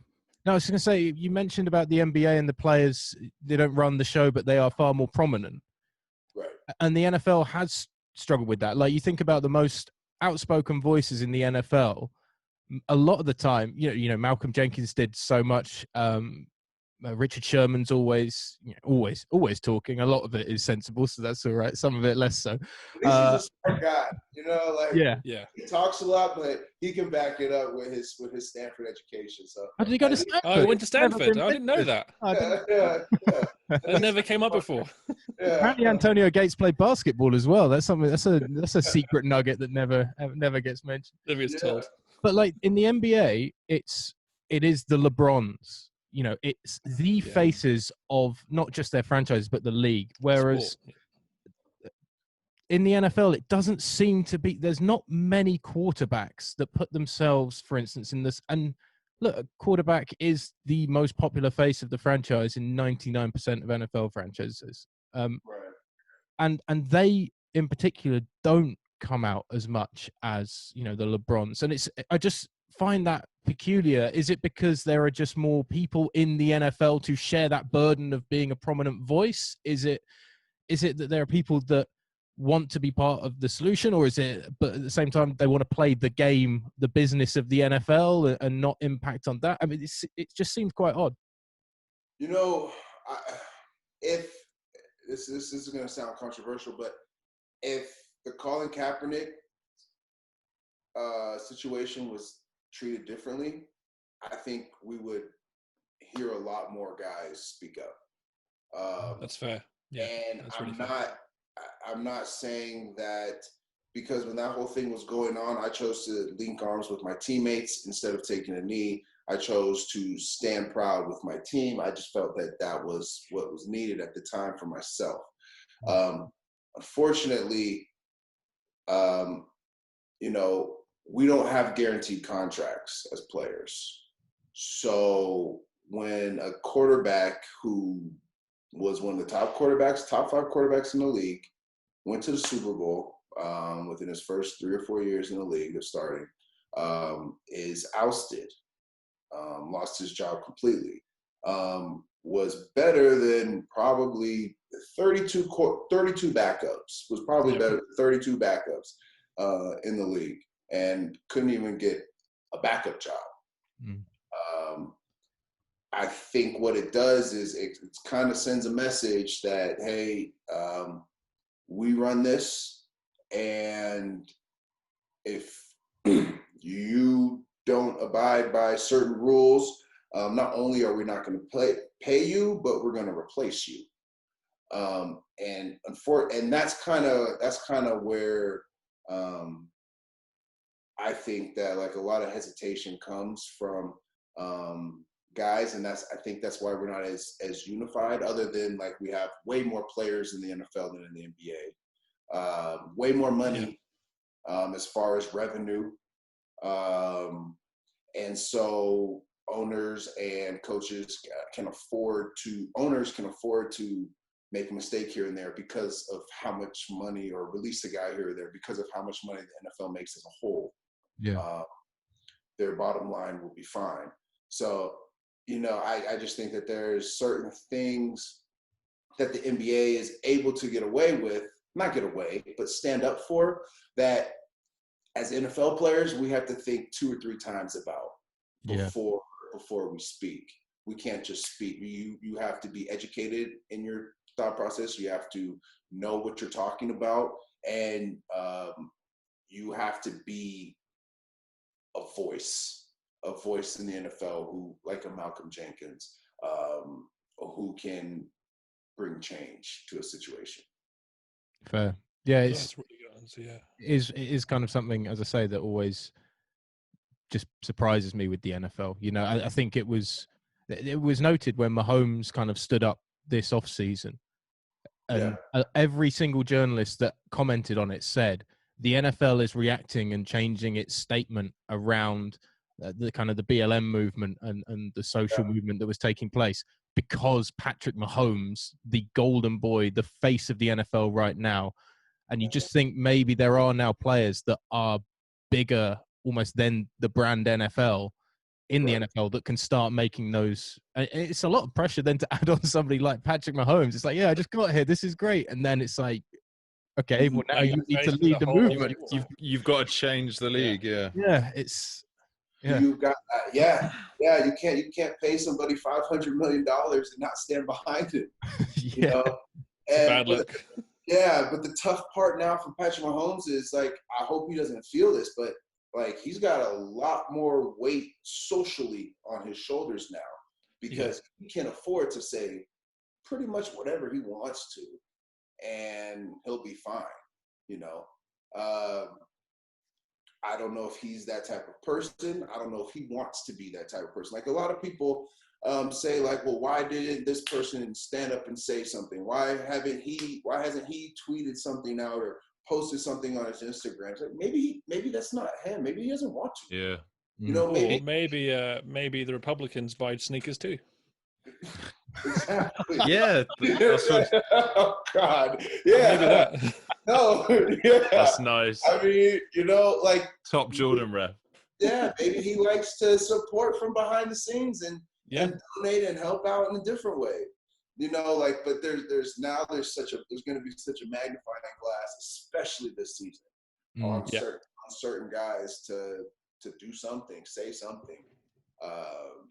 It'd be interesting to see how everything unfolds. And with preseason as well. Sorry, Dave, but with no preseason, go straight into important games, and everyone's going to be looking again at the national anthem straight away of those first games of the NFL season, and it's the first game. It's where it matters. There's no preseason kind of rambling through it or anything. So it just adds. Well, that's all I was going to say. Was like, to me, looking from the outside and from the UK, the kind of paradigm shift. It seems like there's going to be more pressure on players to take a knee than to not now. And certainly after the way that people reacted to what Drew Brees said,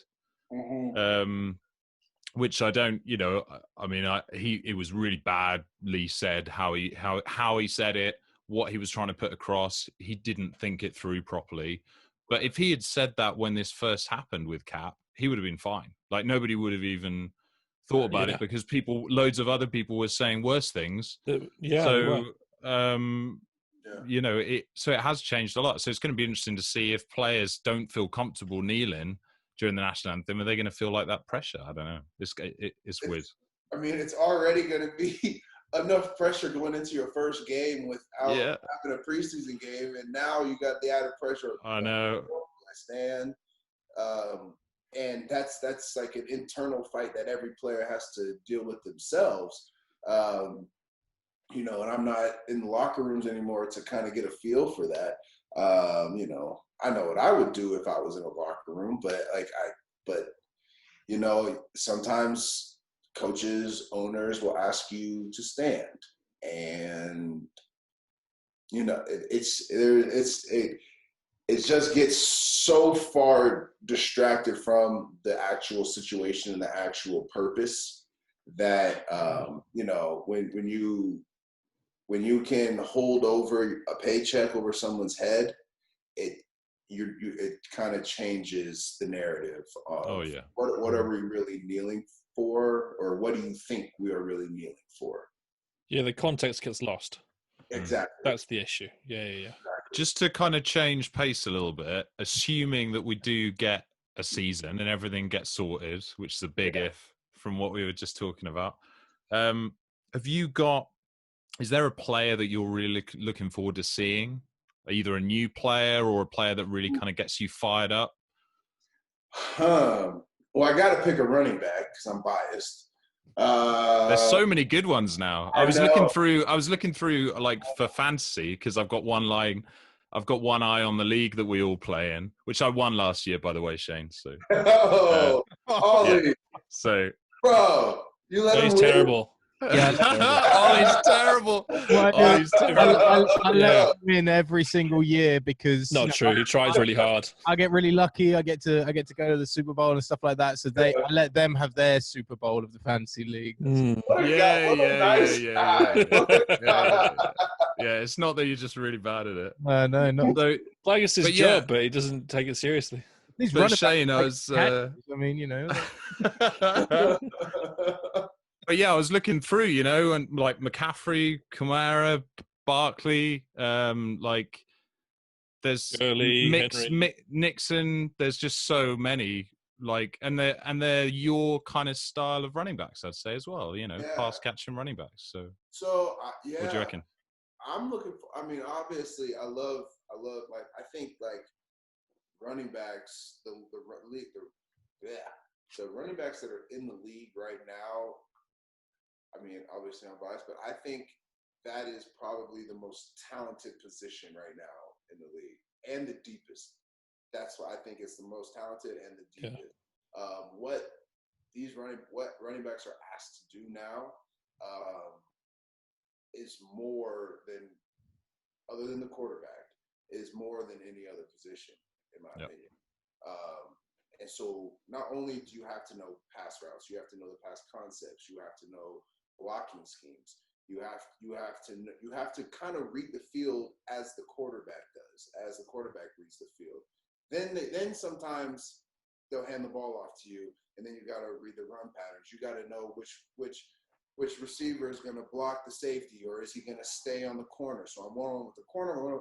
Like, there's so much that a running back has to know now in the new league that I just love watching. I just love watching the position. I mean, obviously because I played it too, but I mean, there's so many offenses are so intricate now. So I'm really excited to watch. I mean, I love AK Kamara. I really like the kid out of Oakland who had a great year last year. Josh Jacobs. Yes. Josh Jacobs, yes. And I like a couple of the new guys that came in. I think Kansas City did a good job drafting. Hilaire Edwards. Yes, they did a good job drafting him. I think J.K. Dobbins is going to actually do pretty well, and I think that Jonathan. I don't know why I'm going blank on names right now. Jonathan from Wisconsin. I couldn't tell you off the top of my head at the moment. 20,000 yards at Wisconsin. Anyway, where did he go? See, I don't even know that. I'm terrible. You guys shouldn't even be having me on this podcast right now. Sorry, I got it, man. You guys keep. There you go. Get Googling. Yeah. So, but I think the young guys are going to be a lot of fun to watch. I'm going to say a prayer for Saquon Barkley and Christian McCaffrey, because I think they are going to touch the ball so much. Yeah, I know. Yeah. And I just hope that they stay healthy. Like, that's Jonathan Taylor? Jonathan Taylor. There we go. There we go. Over into the Colts, did he? Okay. Yeah, Jonathan Taylor's going to do really well. But I I think that Saquon. I think that Christian McCaffrey. I think Aaron Jones in Green Bay. I think those guys are going to have a heavy load this year. Yeah. Hopefully, those teams can get a young guy to come and spell them, because the NFL now, a running back can't last like the amount of touches that Christian McCaffrey had. I don't know how. Hopefully, he does, but I don't know how he can add up for 2 more seasons, let alone 1 more season. Well, look what happened to Gurley. I mean, I'm wearing a Falcons top. I don't know if you can see it. The guys take the piss out of me because I wear a Falcons top at like every podcast. Yeah, but you see the Super Bowl trophy? Oh, I just wanted. That's all I'm saying. It's okay. Go ahead. So I mean, I've already ripped him on that once already. You today, weren't Shane, in so I that love it. Super Bowl, Shane. That wasn't your Super Bowl. I had to. Yeah. You teed it up. Once a Patriot, always a Patriot. Yeah, but just going back to Gurley, yeah, I don't know what to expect from him this year. You know, he's probably shot, and as a top guy, I mean, he might still be productive, but you know, you saw what happened with like Lev Bell. You know, Jazz is a Steelers fan. Lev Bell got chewed up. You know, they just run these guys into the ground, and it's a matter of time, and they always look invincible until it happens. So like McCaffrey looks like he's you know, Superman right now, but I don't know, week 8 against, you know, something's going to happen. Yeah. And then I think like, and Todd Gurley's a much bigger body than Christian McCaffrey. Like he should be able to take more punishment than Christian McCaffrey. Like I'm assuming that both of them take good care of their bodies as well, but like everybody, especially running backs, we have a number. I call it a hit number. And once your body gets to that number, that's it. It's unheard. Everything just becomes that much harder for you, speed wise, because it only takes like a small injury. Like say you have a sprained ankle in any position, you have a sprained ankle. The whole time you're playing, in the back of your mind, you're thinking about your sprained ankle, and you're thinking, I can't make this cut because that hurts my ankle. So I can only make this cut. I can only do this. If I'm running a route, I gotta kind of round it, because if I cut sharp, my ankle's gonna go out, and then, you know, and so then now you're thinking about your ankle, trying to catch a pass, trying to read a defense. You slow down mentally, and therefore you're gonna slow down physically. And it's really, really tough for running backs. I mean, especially because, we're getting hit. We're kind of like, you know, we're not in the trenches like the big guys, but we're also getting hit and hitting at a faster speed than the big guys. Yeah. You know? It's the collision speed, isn't it, at that point? Yeah. And getting as passing running backs out of the backfield, you're getting exposed to those big DNs on the edge that edge quickly, and or a Cam Chancellor coming down, or someone like that. You don't have an offensive lineman in front of you, and it's open space 1-on-1 with, you know. Yeah. No, just reliving your nightmares here, Shane. Yeah, I was trying to give you flashbacks after that Falcons comment. Oh man, yeah. No, yeah, because like I said, most backs are smart. So I knew who I was. If I read the defense correctly, I knew who I was going to be matched up with, and I also knew if it was zone where my problems were, you know. And you know that my problem over here this week is Cam Chancellor. Last week my problem wasn't Cam Chancellor, so I was cool with it, you know. This week it's like I don't know if I really want to keep going, you know what I mean? So yeah. But yeah, I mean, it's just the league, though. It's getting bigger, faster, stronger every year. It gets younger every year, as they say. You know, it's going to be fun to watch. I mean, of course, I'm going to watch every down that Patrick Mahomes has.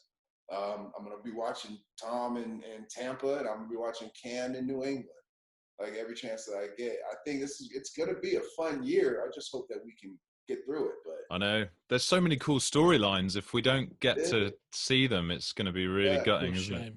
Because I think both Tampa. I was talking to a friend yesterday, and I think Tampa and New England are going to end up in the season with the same record, and it's going to be like. Oh, really? I do. What's that record there? 10-6. Okay, that sounds about right. Yeah, that's what I think. Both of them have great defenses. Both of them will have new offenses that it's going to take them a little bit to really get going. I think the advantage of no preseason though favors Cam in New England more than it favors Tom in Tampa.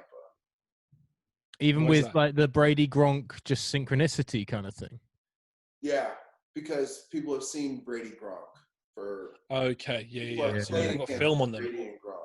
Yeah, People haven't played against Cam Newton in New England. They don't like what offense are they going to be running? What is that offense even going to look like? I don't know. You have an idea. Yeah, you have an idea what Tampa's offense is going to look like because you know Tom is going to sit back in the pocket and throw the ball. He's not going to run around. Well, Bruce Arians loves that stuff as well. So yeah, and I think people are going to really see the genius of Josh McDaniels in New England. And it's going to be a completely different offense.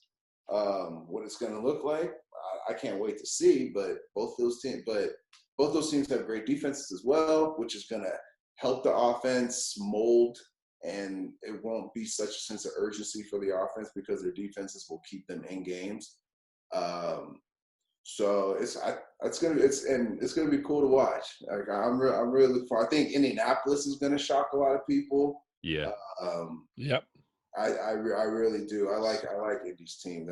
They're kind of different than they have been in the past. A little more gritty, a little more hard nosed, I guess. Defense is playing a little bit better. Seattle's going to be really good this year too. They're always good. Oh yeah, Seattle's going to be Always do it. Watch. As long as Russell Wilson plays, if he sits out, then maybe not so much. Yeah. That's the thing, isn't it? Geno Smith can do it. Geno Smith can do it. I'm really getting a Geno. I should lay You up. get a Geno Smith jersey by the sounds of things, Dave. Yeah, I know. Shane, just going back to Tampa, one weakness I think they've got is they don't have great running backs. So maybe you should come out of retirement and calm down in Tampa. Oh, I can't do humidity, man. I don't know. Tampa, Okay. That's from the cool. West Coast, we don't do humidity very well. So unfortunately, I won't be able to come back. All right, we'll see. Yeah, that's the reason. I like it. Yeah, it's the weather.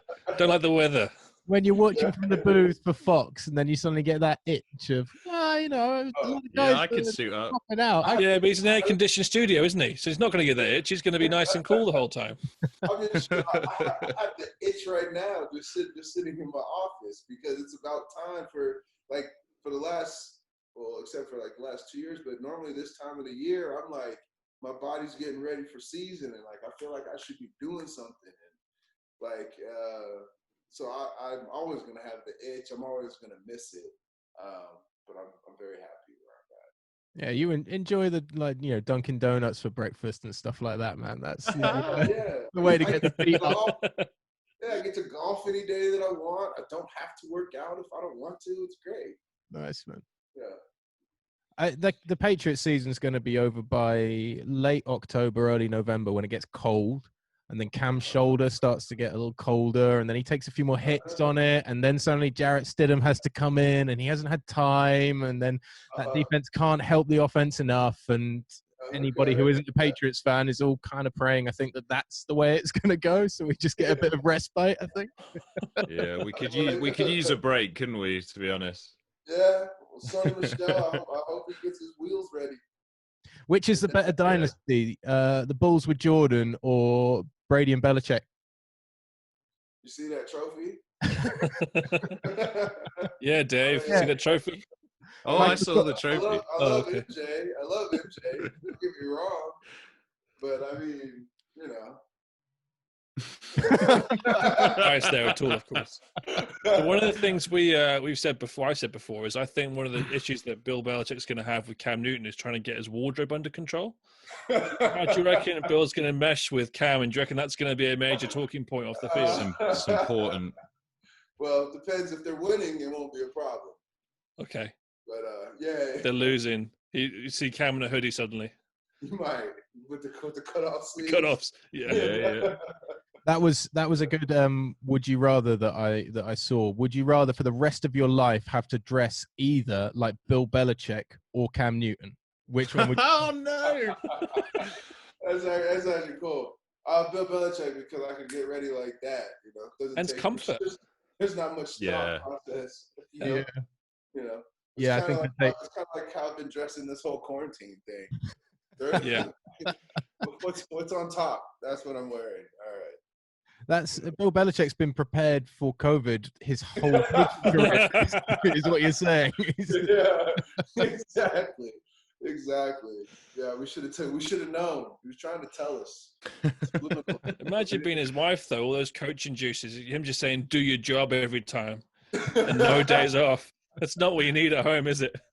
No. I doubt he's doing that at home. I don't know. Wouldn't Maybe. dare. She probably wants the season more than anybody. I know that dog did a really good job at the draft, so I mean it was can't be too bad back in the Belichick household. That You was know you're great. one of the greatest coaches of all time when you let your dog make some draft picks. Yeah. That also Doesn't matter. shows, because we always hear that like Belichick's really funny, but especially at press conferences we don't get to see it. But that did kind of show for the first time really on like a big public stage that Belichick's got some serious jokes in him, kind of thing. I thought that was actually a really good moment of just you got something about you there. No, he's hilarious. Like, his dry sense of humor is like it's good, but you got to be there to like get it. You know? Yeah. And he gets because he hates the media.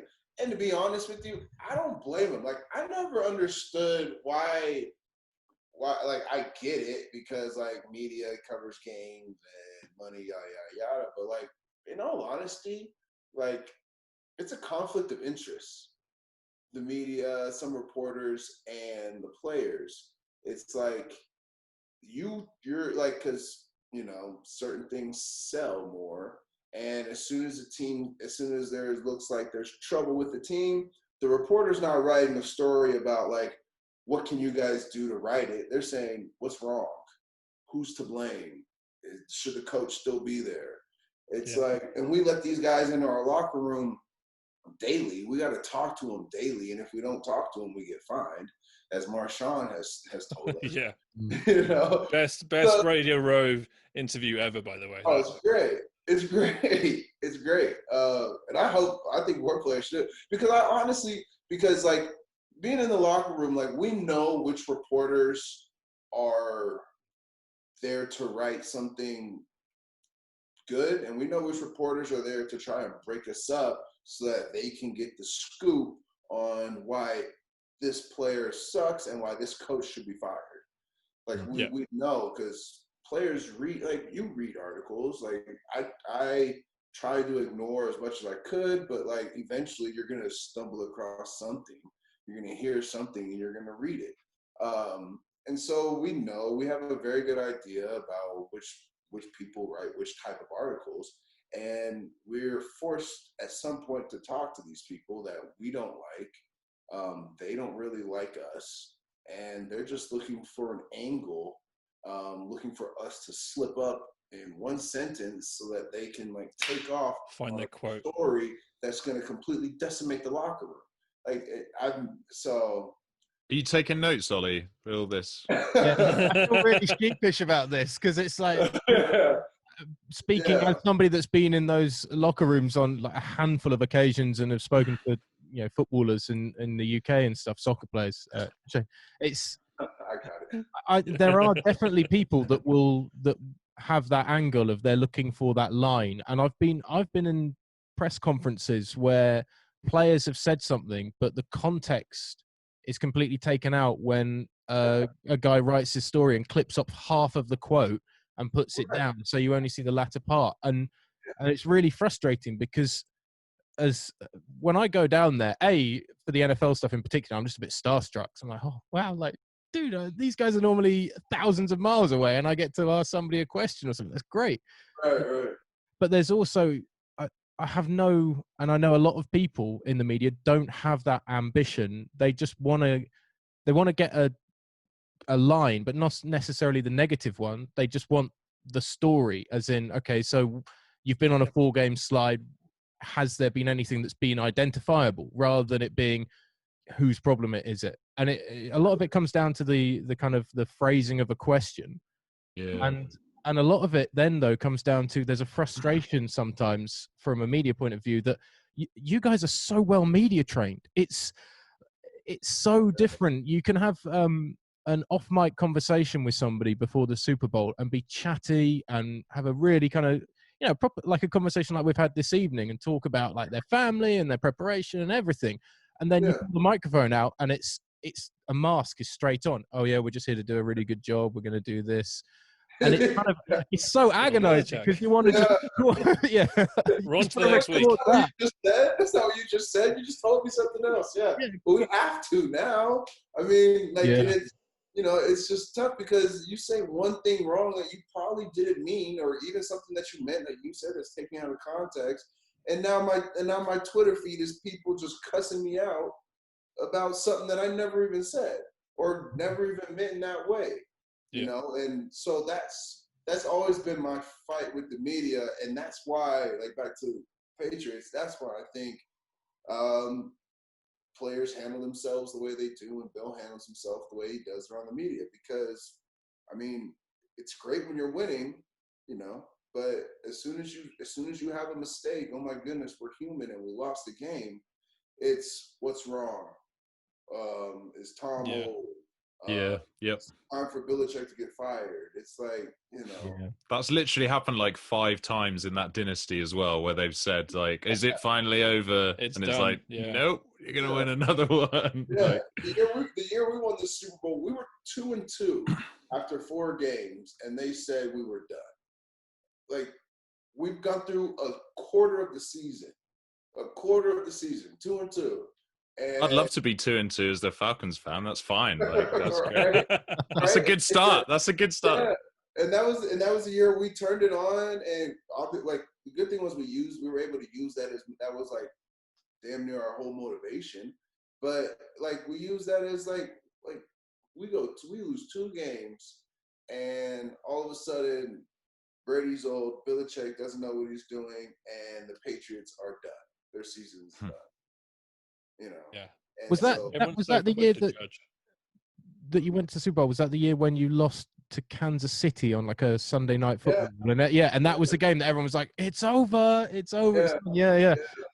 And Belichick, to his credit, in those post-game press conferences, it's like people will start highlighting individual plays. And he's like, we just didn't execute well enough there, which sounds like a boring answer, but it is kind of the truth. True. There's nothing more than that. They just executed their play better than we executed our defensive player or offensive player or anything.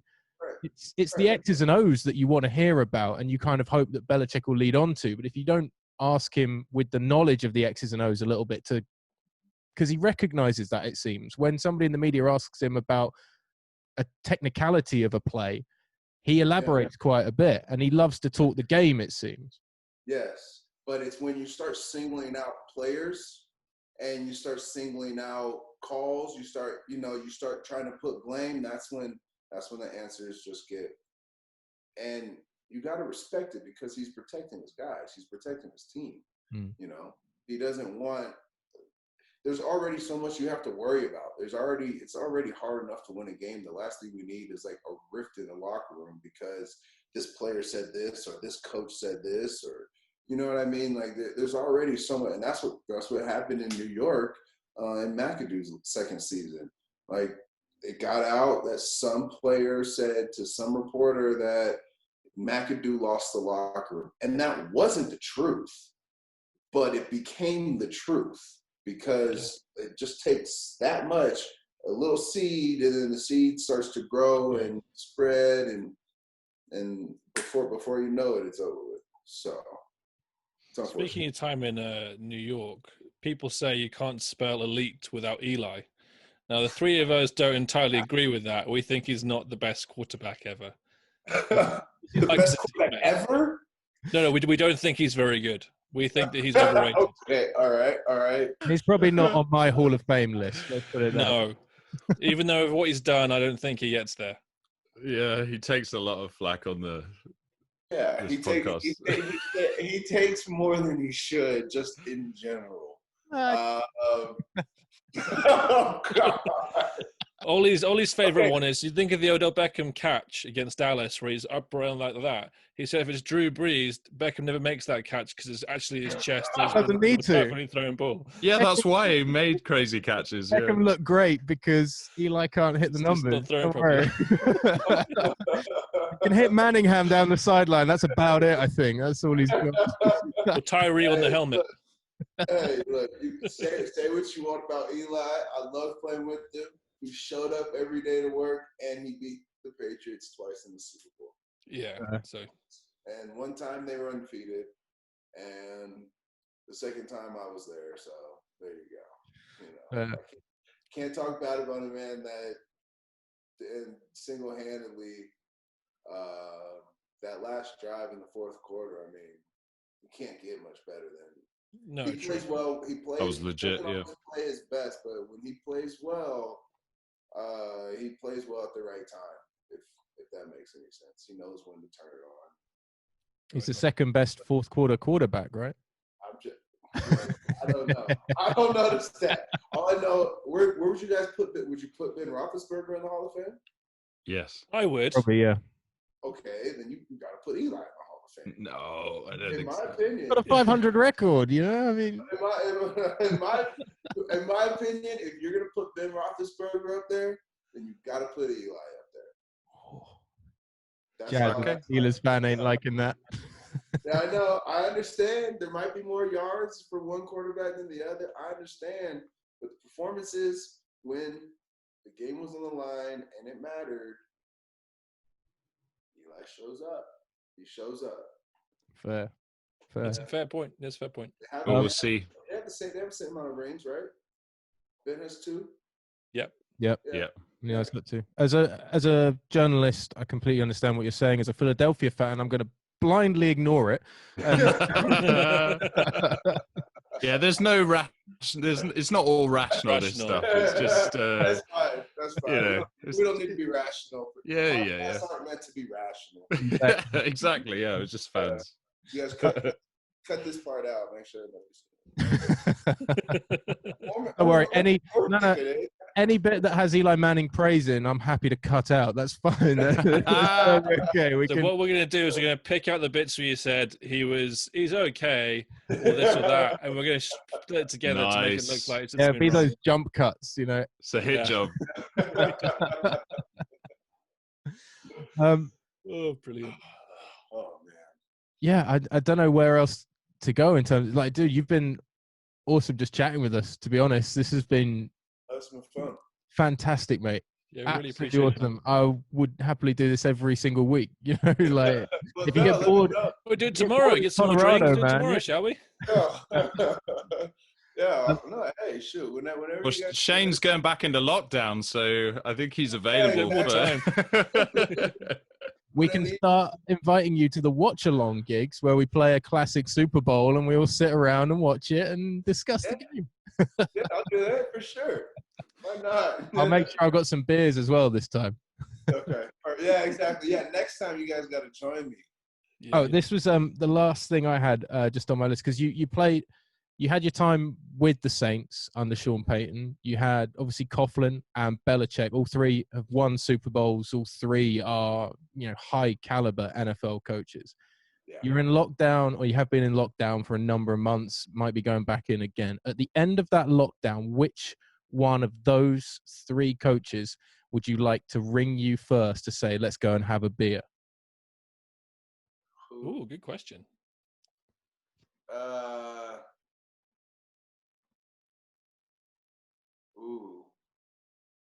Probably Coach Belichick.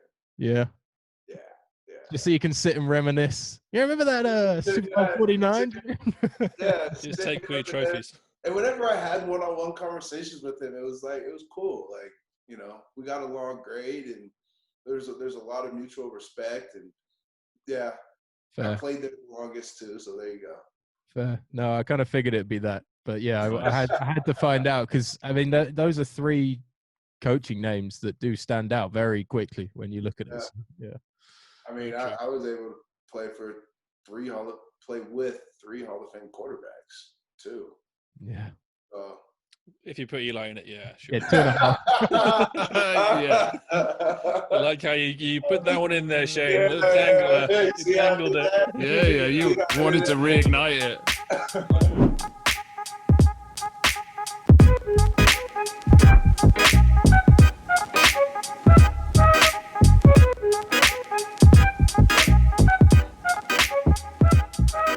Big thanks to Shane for joining us once again on the pod. You can find him on Twitter at ShaneVereen34. That's at ShaneVereen34. And on Instagram as well, at Shayner34. That's at Shayner34. You can find Jazz Gillum at Jazz Gillum on both Twitter and Instagram. And Dave at DavidBluck1 on both of those as well. Myself, O_J_Wilson on both of those. And the podcast itself is available on Anchor.fm, iTunes, Spotify, Google Podcasts, all good podcasting outlets. Of course, the YouTube links as well. You just search for UK Pick 6. Big thanks to Shane Vereen for joining us on the show once again. You can find him on Twitter at ShaneVereen34. That's at ShaneVereen34. And on Instagram at Shayner34. That's at Shayner34. You can find the podcast at UK Pick 6 Pod. That's at UK Pick 6 Pod on Twitter, and UK_Pick_6_Pod on Instagram. You can find Jazz Gillum at Jazz Gillum on both of those, at David Bluck1 on both of those on Instagram and Twitter, and myself O_J_Wilson. Anchor.fm and iTunes, Spotify, Google Podcasts, all good podcasting outlets is where you can find the audio version. And thanks for dropping in to the YouTube channel. Until next time, take care.